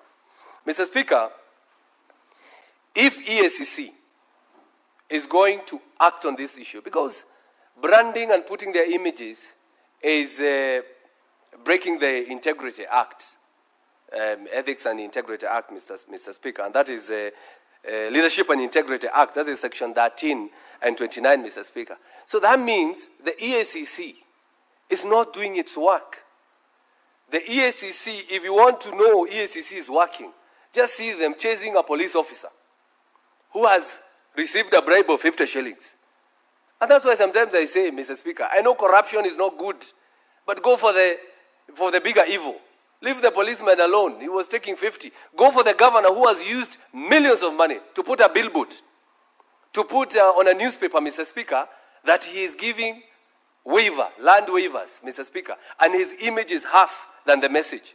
Today, if you listen to our vernacular radio station, Mr. Speaker, if you allowed me, I could even say it the way they say it in our vernacular, Mr. Speaker. You will hear the presenter saying, it is 9 o'clock, time being notified by the governor so-and-so of a certain county, who is reminding you to pay your land rate. A governor is reminding me time on a radio station using the taxpayers' money, Mr. Speaker. And it is happening every day, every moment, 12 times a day. So you can see what they're doing with our minds, Mr. Speaker. That is radicalization. So you think the governor is giving you a waiver? He is not. Actually, the law is very clear. There is no governor who gives land waivers. It is the CEC Treasury or the CEC Finance. Those are the only one given opportunity by the law to give land waivers. Not a governor. Not anyone, Mr. Speaker. And so we do not understand why they put their images. You know, and some of those images are not attractive. You know, when you're told to pay a fine, and you're looking at that person or that image, Mr. Speaker, sometimes you get depressed. So can they put the logos and emblems of our countries, Mr. Speaker? Mr. Speaker, when we talk about the misuse of funds, as I conclude, when you see a governor putting the portrait on an ambulance and probably at the gate, probably welcome to this county. And I know I have gone to Meru, and when you go to Meru, you pass Embu and you pass Kirinyaga, and you will see some of the portraits on welcome to so-and-so county. And you'll see the image. Mr. Speaker, what that tells you, it tells me to stop thinking about, and I'm giving this as an example, it's telling me not to think about the people of that county. Start thinking about that governor. Start thinking about that person rather than the heritage, the homecoming, hospitality, the good, social behavior of that particular county, Mr. Speaker. Because if we do not stop the governors from doing this, then we will confuse our people. Governors, as we have been told here by Senator Muma, they call it so-and-so care. So-and-so care. We don't care, Mr. Speaker. We don't care about what name is on that project. What we care about is you're using taxpayers' money, so do not put your name in that project, Mr. Speaker. And this should cut across to even the members of parliament. You use CDF, but you put CDF. And when you put CDF block, you say under the patronage of. You put your name in there, Mr. Speaker. I mean, when you put the year that it was built and say, we will remember who was the MP then, Mr. Speaker. Otherwise, if you put CDF project by this and this MP, then you should equally put the names of all the taxpayers' money, actually, because they paid the money. So they should have a bigger billboard to put all the 50 million names of Kenyan, Mr. Speaker. So with that, Mr. Speaker, I support. Senator Beatrice Akinyi. Honorable Speaker, I thank you for this opportunity to support this report. Honorable Speaker, just last week I was amongst the delegation at the pre-devolution conference in Homa Bay County, as was hosted by the Governor of Homa Bay and the Council of Governors. And Honorable Speaker, you should really have seen, and we continue to see, the kind of interest and the value our people attached to devolution. And so, Honorable Speaker, as I start making my presentation, I want to state to you, Mr. Speaker, sir, that devolution should work. Devolution must be made to work. And I also stated there that devolution must be made to work, and devolution should be supported by everyone else, including the national government sectors. Because, Honorable Speaker, when devolution works, we will then receive the equity in development that we are all looking forward to and all Kenyans expect from all over our counties. Honorable Speaker, as we talk about the branding of public projects with images of governors and members of county assemblies, Honorable Speaker, I sincerely would not really care about who brands what, whose picture is where, if all these projects are implemented and when these projects that are initiated and branded are completed, Honorable Speaker. In most of our counties, Honorable Speaker, and in everywhere else, you see projects that have been initiated, brand pictures have been put, and yet the projects have not even been completed, Honorable Speaker. Honorable Speaker, these projects, as budgeted for by the executive and approved by the county assemblies, my main concern with these projects is that they must be implemented, Honorable Speaker. All over our counties, our people supported, and we supported devolution because we wanted services closer to our people. We wanted projects taken to all the wards and down even to the villages so that we would achieve the equity that we are talking about. And that is why I say, Honorable Speaker, that I may not care so much whose picture is where. If only those projects would be implemented and completed and would be in use by the people of Kenya, then I would be a very happy senator seated here, Honorable Speaker. The other concern that we have with the projects down there is the issue of duplication of projects. Honorable Speaker, like on the roads projects, you have projects, some of them when you go to the ground, some of the projects, the CARA says they have done them. That is a national outfit. The counties are also claiming they have done those roads.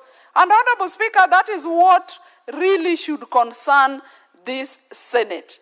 That as we have approved budgets and when they go down, who really implements these projects? We have roads around. Why should we have one road being claimed by two entities, Honorable Speaker?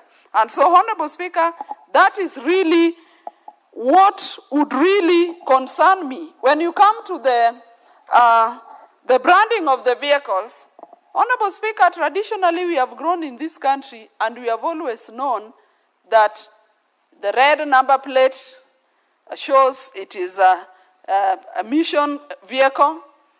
The green number plates in the last few years is an indication that is a county government vehicle that was formerly owned by the county councils. We have the blue number plate with implying it is a vehicle belonging to a parastatal. And Honorable Speaker, that is only for identity and for ease of picking which vehicle this is. It is really not meant to make them look like personal issues. Honorable Speaker, even these projects, we need to tell the world, and Kenyans must know, and everybody that holds offices, whether they are governors, MCAs, or even senators here and members of parliament, that these seats come and go.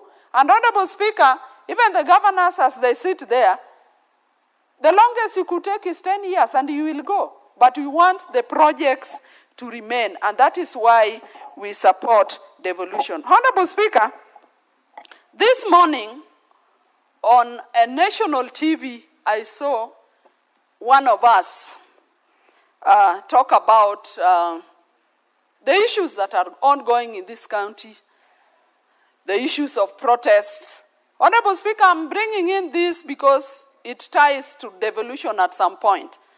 And the honorable member, while talking on national TV, made a very, very misleading statement that Raila used to own protest. And those were the specific words that one leader mentioned on a national TV.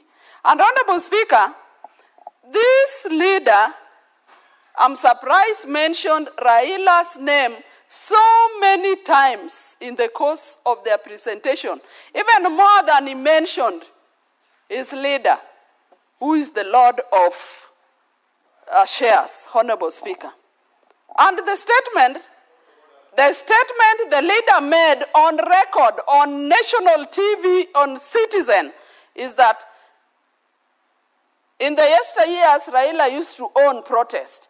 And I keep on asking myself, and I wondered, are these protests a contest? Is there a competition of who has done protest more than the other? Are we competing on whose protests are more magnanimous and which protests have caused the major damage? I want to state here, Honorable Speaker, that whoever made that statement, if you are competing with one Raila Amolo Odinga, then you are not a good student of history. Because the protests that Raila led were protests that had purposes. One of them, Honorable Speaker, is that the initiatives that one Raila Amolo Odinga has made in this country has brought multi-party. The second is that the same initiatives that one Raila Amolo Odinga made is what led to devolution. And I was surprised that the statement was being made by a senator who is a beneficiary of devolution, Honorable Speaker. Honorable Speaker, I then ask myself, what is then the goal that you have for the protest that you now think you have succeeded and exceeded the protest that Raila Amolo Odinga made? What is your purpose? Honorable Speaker, let me come back to his thinking. If he thought the protest that Raila led to something like the handshake, then it had a purpose. If he thought that the protests Raila led to a broad base, then he had a purpose. And that is why Raila is of late calling for the conclave. I'm happy that one Raila Amolo Odinga has mentioned and is on record saying that when you say Ruto must go, Raila asked, go where? But I'm happy the same people have come to the same thinking. And they are saying that Ruto, the president, should now stay up to 2027. And so it means that is all what we have been saying. Honorable Speaker, I'm saying this because the devolution we are talking about, it is Raila Amolo Odinga that has supported and initiated. But Honorable Speaker, when we come to this protest, I can see my colleague is signaling me that he needs some time. But I want to say that I have 20 minutes and I will use it successfully up to the end of the 20 minutes. Honorable Speaker, I also had a video that is documented. When a honorable leader in this country wishes Raila death, I want to say shame on you. Shame on you 10 times. Senator Beatrice. Yes, Honorable Speaker. I want to remind you of the provisions of Standing Order 120 so that you confine your contributions to the motion that is before the House, and in reference to a specific issue like what you have said, make it to be within the relevance of the motion that we have so that we utilize appropriately these standing orders as well as the time of the House. Thank you, Honorable Speaker. I'm guided. Honorable Speaker, what I was saying is, why should a leader wish a magnanimous leader as Raila Amolo Odinga or anybody death? Honorable Speaker, may I relate to you a story as I wind up? One time we had a by-election in Homa Bay County, and one leader indicated that one of the contestants was an old man that would take people to a by-election soon. Honorable Speaker, I want to tell you that the next day, we lost that same person who made that allegation. And that old man he was referring to, 7 years to date is still alive. So life is a matter of, is on God, and it is God that gives life. Honorable Speaker, as I wind up, I want to tell our leaders that let us be responsive. We only have one country that we all have a duty to protect. We only have one country, and we must lead by example. Honorable Speaker, I support this petition, and I want to laud the petitioner, and I want to say that Kenya is indeed a democratic country that gives everybody space to bring their issues up, and I want to say that I support. Thank you, Honorable Speaker. So, Honorable Speaker, I leave my minutes because my colleague really needs to make some point. Thank you, Honorable Speaker. Senator Murango James Kamau. Asante sana Mstahiki Speaker kwa kunipa hii nafasi ili niweze kuongea na niweze pia kuunga mkono matamshi ambayo wenzangu wametoa leo kuhusu mchakato mzima huu na ombi ambao limeletwa mbele ya Seneti kuhusu maandishi ambayo yanaandikwa na baadhi ya magavana wanapojenga barabara, wanapojenga choo na wanapojenga vitu vingine. Hakushangaza Mstahiki Speaker ni kwamba hawa magavana wanapojenga makafani, kwa kimombo mortuary, haweki picha zao. Na sijui kama ni sandifier kwa wote ama inakuwa kwa kusudi. Kwa sababu kama maendeleo. Na kwa hivyo, Mstahiki Speaker, utakuja kupata ya kwamba, na sio magavana peke yake, hata pia tunasema wabunge wa bunge la kitaifa. Unapata barabara inapojengwa, ile kibao ambacho kinawekwa katika ile barabara ama kitu chochote ambacho kimefanyika ni kubwa na dhamani yake ni kubwa sana kushinda zile fedha zimetumika katika kufanya ile maendeleo ambayo iko pale. Na kwa hivyo Mstahiki Speaker, ninapopita hapa nikija katika bunge la Seneti, kuna bendera nyingi za kaunti zote 47 na zote kila bendera iko na alama, iko na nembo ya kaunti zote 47. Na kwa hivyo kama ni kutofautisha, ni rahisi sana kutumia zile nembo ambazo zimepitishwa katika mbunge la gatuzi kama alama ya maendeleo ambayo wanafanya katika gatuzi zetu, Mstahiki Speaker. Lakini Mstahiki Speaker, kuna baraza na magavana. Magavana wote wanafanana, ni binadamu. Wengi wanaongea pamoja. Na kwa hivyo nitasema kwamba hatuwezi kuchinja mbata kwa kosa la kuharisha. Mbata wote huharisha, Mstahiki Speaker. Tunachofaa kufanya sisi wenyewe ni kutunga sheria, Mstahiki Speaker. Tunapomlaumu Ndombi kwa kosa la kutakasa kanisi na weusi ni rangi yake, nadhani tutakuwa tunaongea lakini hakuna kitu tunafanya. Sisi kama bunge la Seneti ndio tunafaa kukaa chini na kutunga sheria na kuhakikisha ya kwamba gatuzi zetu zote haziweki picha za mtu binafsi kwa sababu amefanya maendeleo ambayo anafaa kufanya. Mstahiki Speaker. Mstahiki Speaker, gavana anapotumia fedha za umma anaweka kibandiko kikubwa kinagharimu pesa mingi kuonyesha kwamba amefanya kazi, ni sawa tu na kuzawadi samaki kwa sababu ameogelea. Na tunajua kwamba samaki wote ni kawaida yake kuogelea. Na wale ambao tunapitisha fedha hapa kwa wakati wetu tunautumia hapa, tunatoa kijasho hapa na damu kupitisha zile fedha. Kama saa hii tumeng'ang'ana, kumekuwa na kamati ya uwiano ili kuhakikisha kwamba magavana wamepata bilioni 415. Ningekuuliza Mstahiki Speaker, na mimi kama mtindo ni wa kuweka pesa zinapoenda katika gatuzi, na sisi picha zetu taziweka wapi? Ama zitabaki tu kwa viromba na mikoba? Kwa sababu sisi tunapitisha pesa, hatujapewa uwezo wa kikatiba kwenda kukaa pale na kubadilika picha zetu. Mstahiki Speaker, ningependa pia niwaambia kwamba hii Seneti tunaongeanga lakini hatusikizwi. Lakini Mstahiki Speaker, umuhimu wa makalio hujulikana wakati umemea jipu.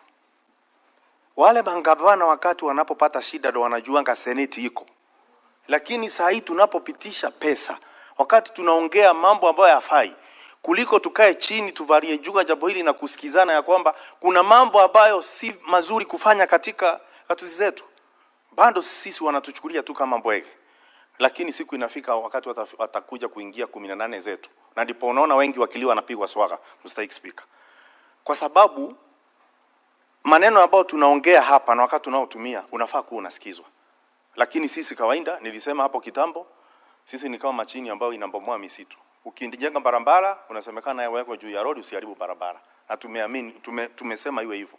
Lakini tunafaa jambo kama hili tulizingatie, tuliongelelee. Na hata kama ni kupitisha pesa, kwanza tuangalie wale kama kuna pesa zinatumika vibaya. Ukiangalia ripoti ambayo ni ya mkaguzi wa hesabu, Mr. Speaker. Na mimi ninasema kwamba siwapi mangavana wosia, najua mimi sio mnasibu. Lakini ninaongea hapa, najua wale walionituma hapa pia wanasema hivyo hivyo. Utapata ya kwamba fedha nyingi zinazopotea ni kwa mabango ambayo inawekwa picha. Mimi nikiona picha gavana imewekwa katika mbango, kuna kitu moja inanikumbusha ya Mr. Speaker, kwamba katika nduka wakati unataka kuua mbu, utapata kuna dawa inaitwa Doom kwa kimombo. Inakuanga imechorwa mbu. Inaenda kuua mbu. Haikuangi na manufaa kwa mbu. Hivyo vibango ambazo zinawekwa na mangavana katika maendeleo ambayo inafanywa mwananchi na pesa ya umma, haikuangi inamaanisha kuna mambo mazuri, mambo yote mazuri inafanyika kwa katika katu zetu, Mr. Speaker. Lakini gavana anapoletwa hapa, kwa sababu afuati tunayosema, ashajua kwamba dunia ni gunia, tofauti ni herufi moja. Ndio unaanza kusikia akilia, unaonewa, unafanywa hivi. Mr. Speaker, na ndio wakati mwingi katika maombi yangu, kwa sababu mimi ni mlokole, kwa sababu naamini ya kwamba sijafanya mambo mengi mazuri kuwa malaika, lakini pia naamini ya kwamba sijakosea sana kuwa ibilisi. Naambianga Mungu atuepushe na mbangi na viromba za ugoro. Kwa sababu maneno ambayo inafanywa wakati wengine na viongozi ni maneno ambayo hata wewe huwezi fikiria. Unapita katika shendi za mbonda katika mali imetoka katuzi zangu. Kitu ya kwanza kuona ni picha kubwa ya gavana. Mr. Speaker, bila kupoteza wakati, najua kuna mwenzangu anataka kuongea. Ningependa kuanjuza wale wananchi ambao wako katuzi, niwaambia kwamba ukiona mbango limewekwa mahali, hiyo ni kumbukumbu ama unakumbushwa kwamba kuna kitu imeimbiwa. Mr. Speaker, hebu nipeane falsafa moja ya mbweha na simba. Wakati mmoja, Mr. Speaker, simba alimshika mbweha na akamwambia nitakukula kama utaniletea kitu kingine ya kula. Mbweha akasema nitakuletea. Tena sio saizi yangu, nitakuletea kitu kinono na kikubwa ambao utakula siku 2-3. Akaenda kwa punda. Akamwelezea punda ya kwamba simba na wanyama wote kwa msitu wamekumbaliana kwamba huku polini wewe ndo kiongozi. Na kwa hivyo unaitwa na simba. Alipofika kwa simba, kitu ya kwanza simba alifanya ni kumrukia, akamngata mkia. Mkia ikakatika, punda akakimbia akipiga mayowe. Akafatwa na mbweha. Akaambiwa, wewe, kwani wewe mjinga? Wewe baradhuri? Mbona unakimbia? Simba amemkukata mkia ili uweze ukalia katika kiti ya enzi. Uwezi kalia na mkia. Ndio simba akakukata mkia. Punda akarudi na upumbavu wake kwa simba. Simba akamrukia mara ya pili, akamkata masikio. Akatoroka tena kwa mayowe. Akafuatwa na mbweha. Mbweha akamuuliza, wewe njua? Wewe mjinga? Ujui simba amekukata masikio ili ile kofia ya enzi iweze kutoshea katika kichwa yako? Sababu umefanya kazi yako. Nenda kamchinje. Alafu unilete maini, moyo na akili yake nikule. Mbweha alipoenda kuchinja punda, akakula akili yote, akaleta maini na roho kwa simba. Simba akamuuliza, "Mbona akili? Unaona wewe alikuwa na akili yote wewe? Kama angekuwa na akili ndani ya kichwa yake, angerudi mara mbili umkate masikio, umngate mkia na arudi tena hapa." Kwa hivyo wanasema ya kwamba kuna mambo ambayo watu wanaambiwa na wengi wanapiga makofi katika watu zetu kwa sababu wanaona kama kazi imefanyika. Lakini Mr. Speaker, hiyo watu wanabebwa na kuchukuliwa kirahisi kama bei ya chumvi. Nikimalizia, Mr. Speaker, hebu niongee kidogo kuhusu sheria ambazo zinatoka mahali kwingine na kuja ukiniruhusu, kwa sababu nadhani zinaambatana. Mr. Speaker, tunafaa saa hii tuwe waangalifu wakati pia tunapitisha sheria iwe ya gavana ama ni sheria yote ile, Mr. Speaker. Sheria zingine sasa mtu akiziangalia, mtu unaanza kuweweseka, nywele shingoni zinaanza kuniamuka, kwa sababu ukiangalia wakati sheria tunapopitisha venye zinaenda kutumika, lazima iwe sambu tumelifanya. Kwa nini nasema hivyo, Mr. Speaker? Sheria zinapokuja hapa ni kama msumeno. Msumeno ukata mbele na nyuma, Mr. Speaker. Na kwa hivyo wakati tunapitisha sheria ni kwamba tunatia ukali katika msumeno. Na sahau kwamba ule msumeno siku moja huenda ukaja kukata msitu tunaojificha kama viongozi, tuachwe tukiwa tunaonekana uchi na kila mtu. Mr. Speaker, hapo awali mwaka 2012 kuna sheria ilipitishwa ambayo ilikuwa inaitwa POTA. Kwa kimombo ni Prevention of Terrorism Act. Mimi sikuwa katika mbunge hili. Na kuna zingine zitaendelea kuja. Na kuna zingine najua nishafika hapa. Zile sheria lazima tujue ya kwamba tunazopitisha na mali zinaenda kutumika, zitatumika zinavyofaa kufanywa. Kwa sababu Mr. Speaker, leo nimetoka mahali ambapo kuko na watoto 11 ambao kwa chini ya miaka 17. Na jaji ameamua kwamba anafaa kuachiliwa, lakini wamewekwa pamoja na watu wazima. Sheria ambazo zinafaa kufuatwa ambazo ni rahisi zinatutia aibu. Unashikuja kushangaa hata mwenye kutuma watoto wadogo katika pamoja na watu wazima. Kwani hajui kwamba kuna sheria kuhusu watoto, Mr. Speaker? Kwa hivyo ningesema ya kwamba ni vizuri tuangalie tunapopitisha sheria hata kama tunasema situngwe. Nikimalizia, Mr. Speaker, kipovu anapoanza kuona, kitu cha kwanza kutupa ni ule mkongojo ambao ameutumia kwa miaka mingi wakati alikuwa aoni. Na mimi ninasema kwamba tunapofanya kitu ya maana kama kupitisha fedha, maridhiano imefika, kitu ya kwanza kutemwa ni sisi maseneta. Lakini kwa nini sisi tunatemwa? Tumepewa kila kitu. Kweli kumbweka tunambweka vilivyo. Lakini swali ni lini tutaanza kuuma? Hiyo ndio swali kubwa, Mr. Speaker. Kwa sababu leo tunaongelea hili, tutanjandili lile. Na lile nakwambia mwishowe tutakuja kuona bado mangavana, hata ukienda nyumbani mahali utakuja unapata tu picha za mangavana kila mahali. Lakini nimeuliza swali hapo awali, kama maendeleo ni maendeleo, kwa sababu kuku ni kuku, jogoni jina, kwa nini haweki picha zao katika makafani, katika mochari kwa kimombo? Kwa nini haweki picha zao huko? Watachagua tu mahali wamejenga ndaranja, mahali wamejenga mbarambara na zingine. Mr. Speaker, ujue barabara inapowekwa kutengenezwa mwaka huu na kuwekwa hiyo kimbandiko kikubwa ambacho inawekwa siku ya leo, mwaka ujao ikiharibika hawakuji kuweka picha zao kwa ile kimbandiko waliweka hapo awali, wanaweka ingine ya pili pale. Sasa inaona kuna ubadhirifu na tunapoteza fedha nyingi sana, Mr. Speaker. Kwa hivyo ningeomba mangavana, kama ni lazima uweke picha zako, weka kwako nyumbani, huko ndio muhimu. Kwa sababu utendakazi wa serikali kuu na ugatuzi si mapenzi. Kama picha unataka kuweka, weka kwa WhatsApp. Ama uende uzitume kwa mtu ambaye anakupenda. Na sijui nani aliambia mangavana kwamba baadhi yao kweli wako na sura nzuri, lakini kuna wengine pia wako na sura nzito na wanarashimisha pia kuweka picha zao na sura nzito kama ile uji inapewa na wako wa matane. Unapata alijenga shule ya chekechea na picha imewekwa mlangoni, kuliko kufanya watoto wanatoroka. Sasa umuhimu wa hizo picha zote, Mr. Speaker, ni nini? Kwa hivyo mimi nitamalizia hapo ili wenzangu waweze kuongea.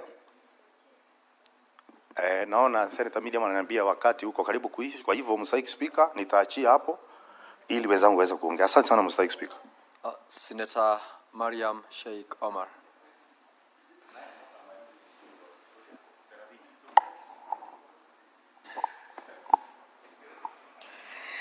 Thank you, Mr. Speaker, for giving me this opportunity. Mr. Speaker, I also support this report from Devolution Committee on the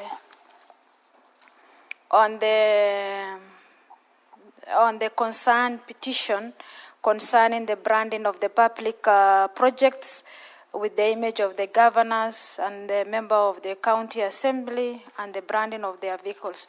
Mr. Speaker, this issue of branding of the project Mr. Speaker, it is personalizing the project public resources, Mr. Speaker. Mr. Speaker, the prayer of the petition is the amendment of the county government constitution, that is 2010, about restraining of the no branding of the projects, the county projects, and the vehicle branding, Mr. Speaker. Mr. Speaker, I personally have seen duplication of the projects by different state corporations. Mr. Speaker, there is a project of water project which has been done by three people, Mr. Speaker. One of them, it was done by ADB, later on done by Member of Parliament, later on done by, again, the State Corporation Water Service Board. Mr. Speaker, to me, for this, Mr. Speaker, when the projects, so many projects are done in Kenya by different agencies. There's a project done by ADB, World Bank, UNICEF, Mr. Speaker, and there's nothing of the pictures, the flags of any government of ADB or World Bank, which is branded on that project, Mr. Speaker. Then why is the Member of Parliament or the MCA or the governor, and this is the government public resources, showing that this is the project done by so and so and it has a picture? Mr. Speaker, we don't allow that, because this is a project which is beneficial to each person. If you put individual pictures there, Mr. Speaker, it may restrain that this project is meant for one community and another community in a different scenario, in a political line, Mr. Speaker. And also it helps in a political campaign for individual political party, Mr. Speaker. Mr. Speaker, in this branding of the vehicle, Mr. Speaker, the number plates of the government vehicles is different from private owned vehicle, Mr. Speaker. If we restrict ourselves on this number plates of the registration of the vehicle number, it is enough instead of putting an individual picture of the governor, Mr. Speaker.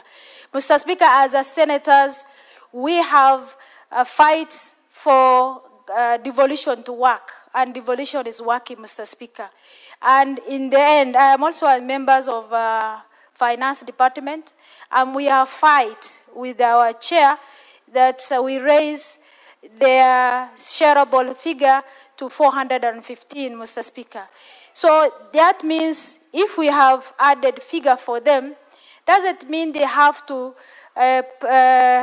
personalize the project they are doing.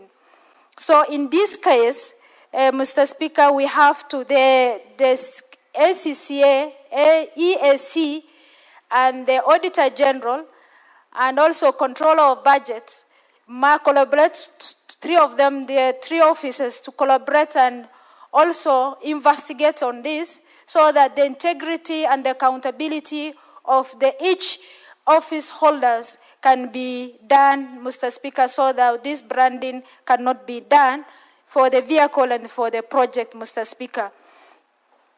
Mr. Speaker, when it comes to this shareable figure of the equitable share, Mr. Speaker, the governors are saying these are he or she they brand, Mr. Speaker.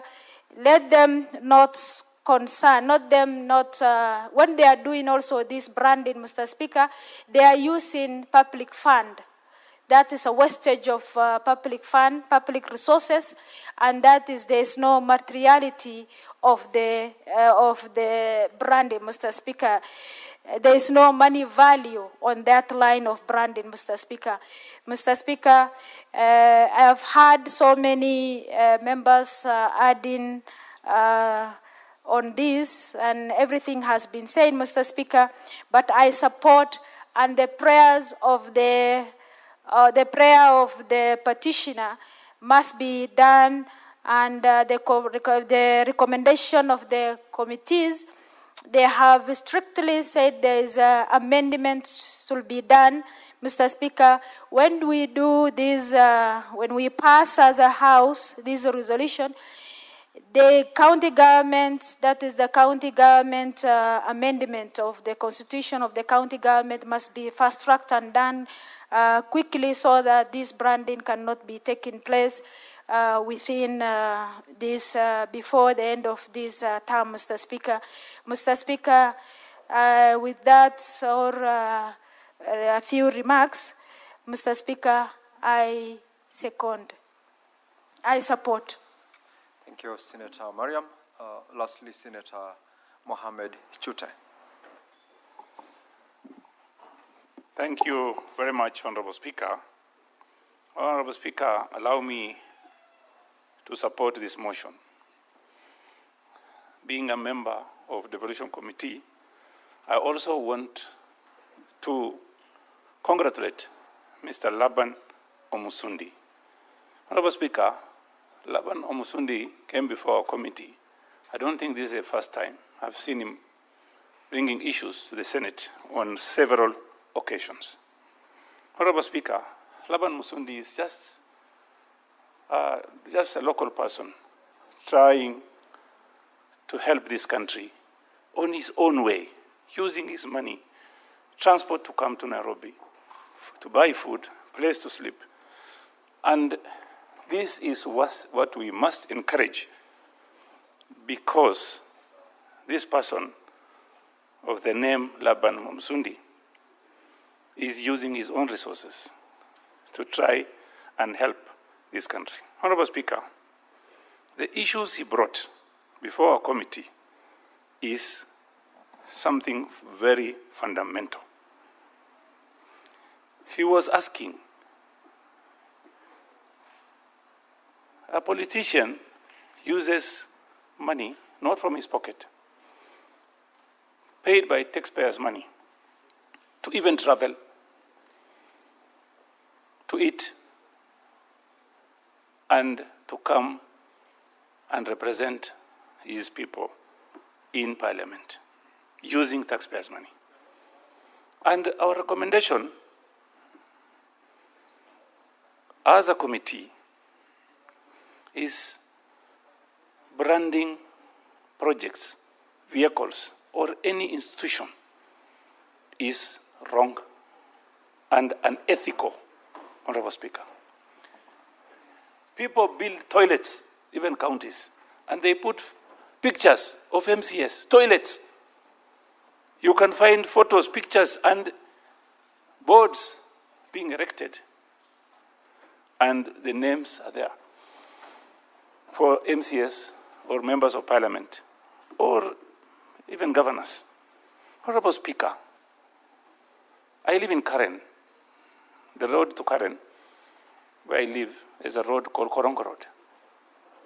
Apparently, Honorable Speaker, surprisingly, there is a board on the right side of the road, just as you enter Korongo Road. It's a rough road. That name, the MCS name, has been there maybe for the last 5-6 years. And if you see that road today, I brought a statement to this committee. That road is impassable. Honorable Speaker,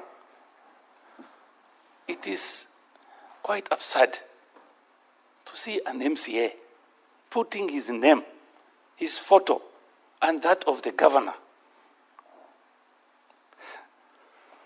on that road, claiming that this road is being built by the county of Nairobi, and the photos are there. This is misleading, this is wrong, and this is unethical. In that committee, Honorable Speaker, displaying project name and photos, pictures, and the date of completion and date of commencement is there. And if you look at that Korongoro today, commencement date has elapsed 5 years ago. 5 years ago. And the road is not constructed up to today. Honorable Speaker, you know, somebody was talking about Morara,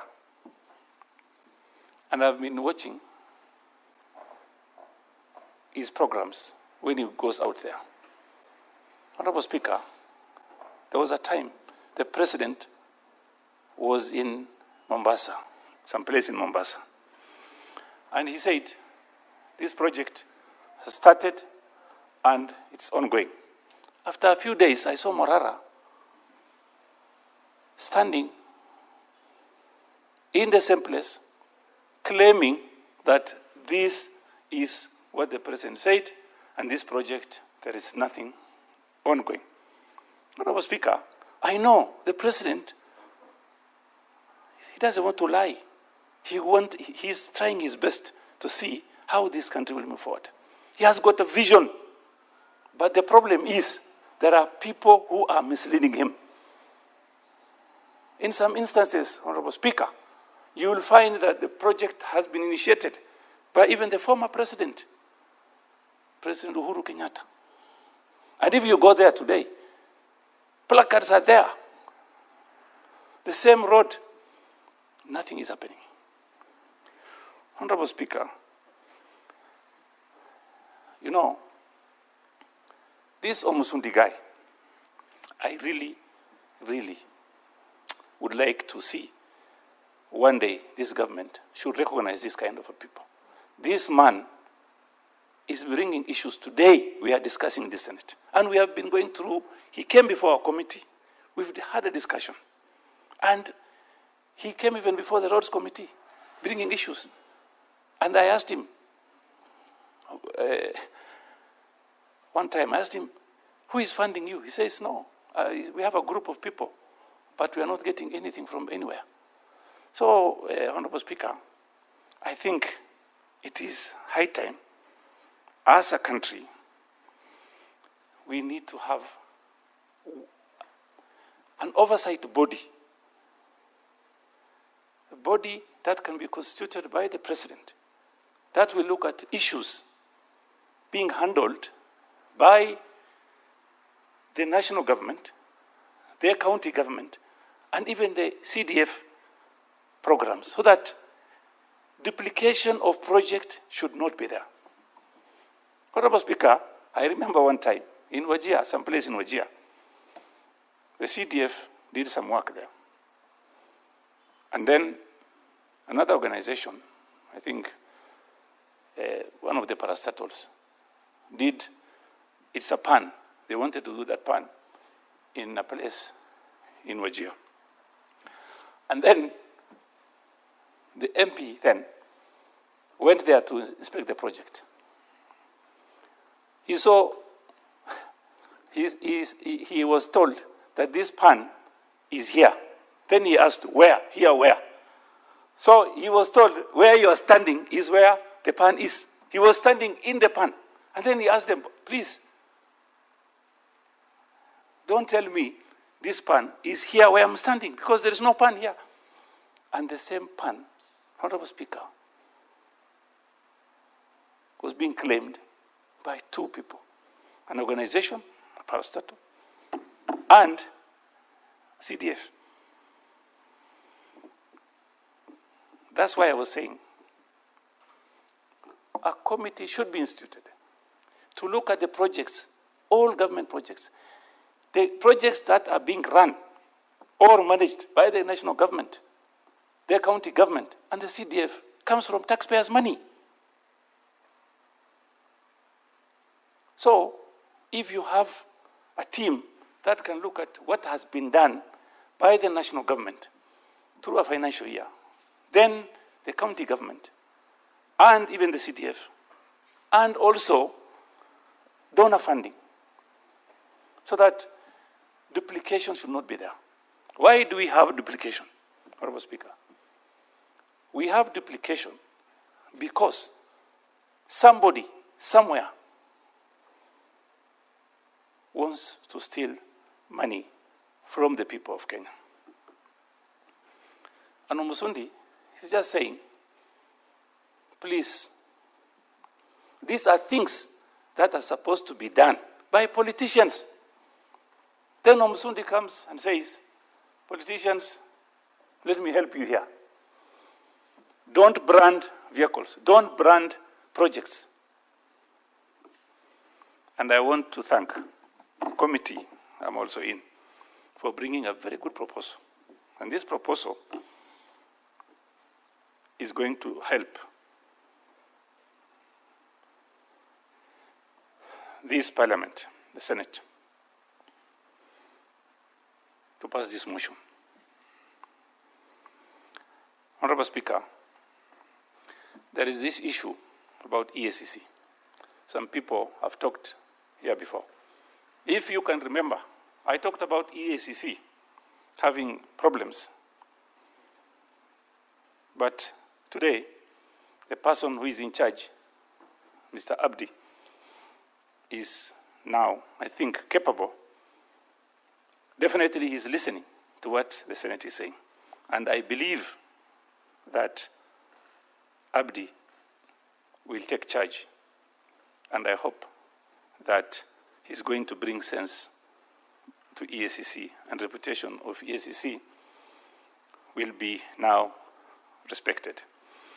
Again, having said that, Honorable Speaker, interference from other sources are also giving problems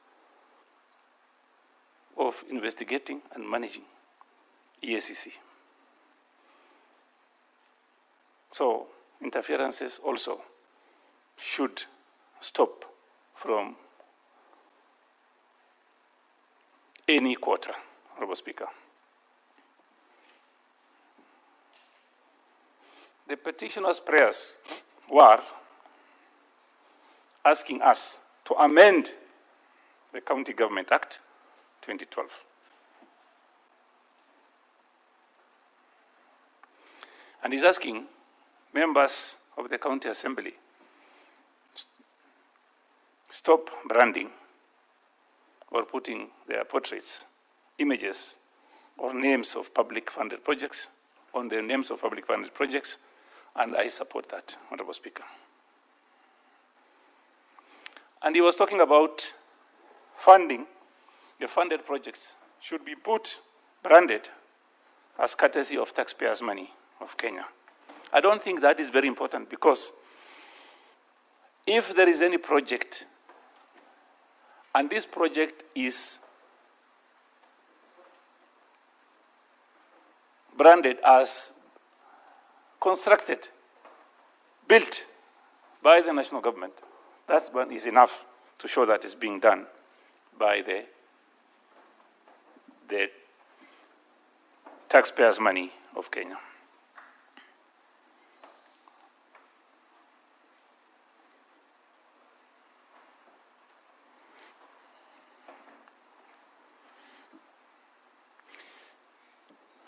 Display of information, Honorable Speaker, is very, very important. And if possible, any project that has been completed should be openly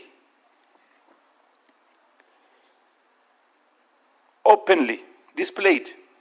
And the information on the display should show that this project was initiated on this and this date, on this and this month, and then this and this year, by which institution, and even project amount and completion date. Honorable Speaker, that way, I think and believe that the issue of duplication should not be there. Honorable Speaker,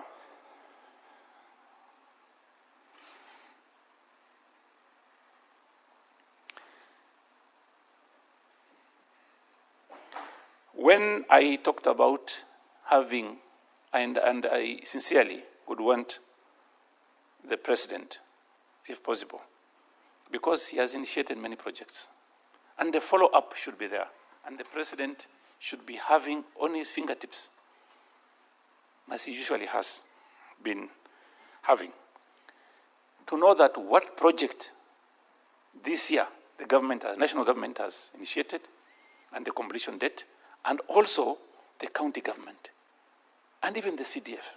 Honorable Speaker, sometimes I don't even understand. Over 90% from the taxpayers' money. Sometimes it is like this is not money from the taxpayers.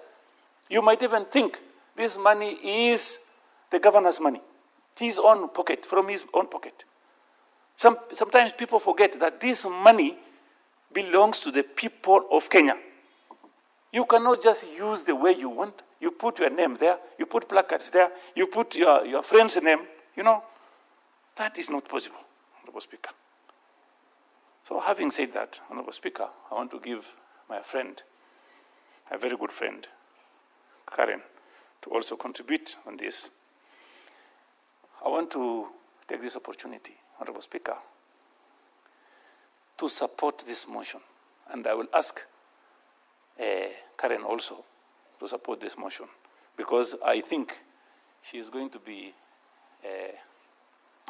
something in Nairobi, either a governor or a senator or a woman rep. I pray for her and I will give her my support. We have about 50,000 people, voters from Marsabit County, and we will try and see if he speaks well today. You will see if you can get that support. Having said that, Honorable Speaker, thank you very much for this opportunity. I support this motion. Thank you, Senator Chute. I just wanted to remind you that it's the chair that grants any member of the House the opportunity to speak. You cannot thus claim that you will give Senator Karen Nyamu the opportunity so to speak. And so with that, Senator Nyamu, I bet you are the last person to contribute to this motion. Kindly take the mic. Thank you very much, Mr. Speaker. You know, it's interesting that Senator Chute doesn't support branding by governors of public projects, but he's standing here to give conditions that if I speak well and if I support this report from his committee, he's going to speak to the Marsabit people to support me. He said 50,000 voters in Nairobi from Marsabit. He's going to speak to them to support me in my bid for woman rep in Nairobi. And that is also undue influence in giving me conditions in my work. Mr. Speaker, to my point, such reports, Mr. Speaker, are some of the reasons we exist as a House. This practice of branding public projects with personal images and personal effects has gone on for some time, for as long as I can remember. And it is not being practiced by governors only. It is being practiced by MCAs, because we know they have ward development funds across the wards.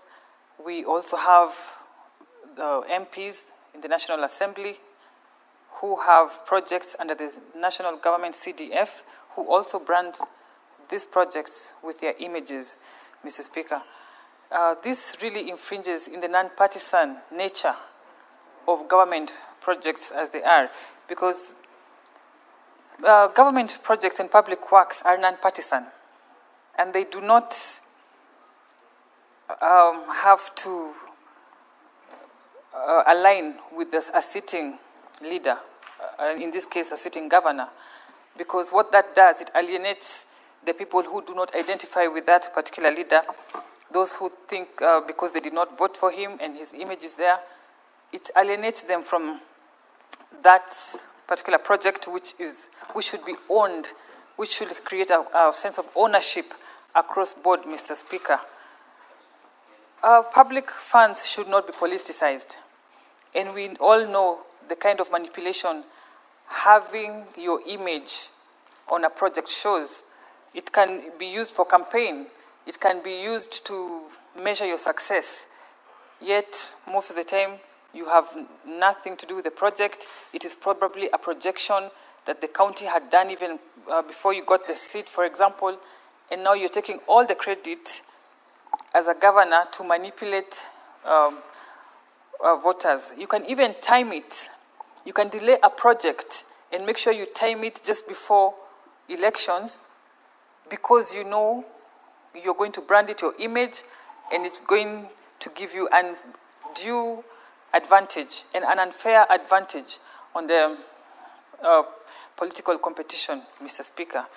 And I know I'm the last speaker to speak on this, and so, well, we don't have the latitude of time, but I want to congratulate this committee for such a progressive report and for the House for you almost unanimously supporting it.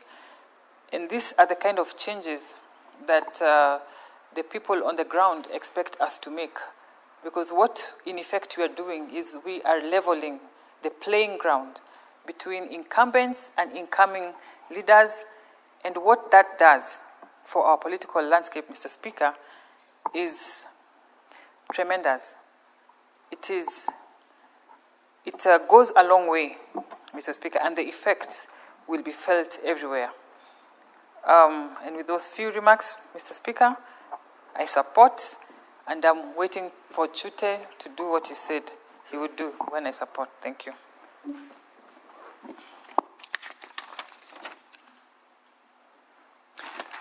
Now, honorable members, there being no other member to contribute to this motion, Senator Chute, you are a member of this particular committee. I do not know whether you are ready to do a reply to the motion. Please proceed to do it on behalf of the chairperson of the Standing Committee on Devolution and in the governmental relations. Thank you, Honorable Speaker. Honorable Speaker, Mr. Speaker. First of all, let me take this opportunity to beg to reply with the chairperson, of course, Honorable Speaker, Senator Kisang, who also seconded this motion, Honorable Aaron Choriyot, Honorable Agnes Kivindu, Honorable Samson Cherarkei, Honorable Edwin Sifuna, Honorable Wakili Sigei, Honorable Enoch Wambua, Honorable Tabitha Mutinda, Honorable Catherine Muma, Honorable Karungu Thangwa, Honorable Beatrice Akinyi, Honorable James Morango, Honorable Senator Marian Sheikh, and Honorable Senator Karen Nyam. Honorable Speaker, I would also want to take this opportunity to thank the chair and the members of the Devolution Committee. They've done a very, very good work. They've invited many people. And I want also to thank, on behalf of the committee, to thank the members who contributed, and those who have not contributed also, to thank them for giving us a moral support. Honorable Speaker, because of time, I think we cannot be having enough time to deal with this matter. And Honorable Speaker, I request if we can defer this putting the question to a later date. This is pursuant to Standing Order 66.3. With your request, I would ask to defer until the next time, Honorable Speaker. And let me thank you immensely also for the opportunity. Thank you, Honorable Speaker. On behalf of the committee I sit in, Asante Sana. Pursuant to Standing Order 66.3, the putting of the question is deferred to the next sitting of the House.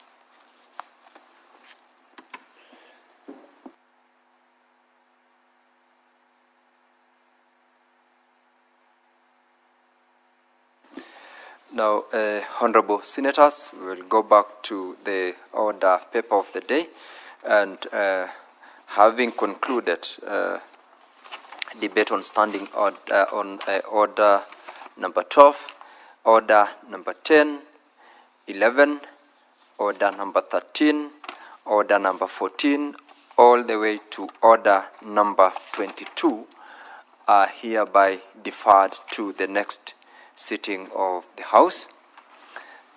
And honorable members, we may now rise. Honorable senators, there being no other business on the order paper, the Senate stands adjourned until Tuesday, 15th of July, 2025 at 2:30 p.m.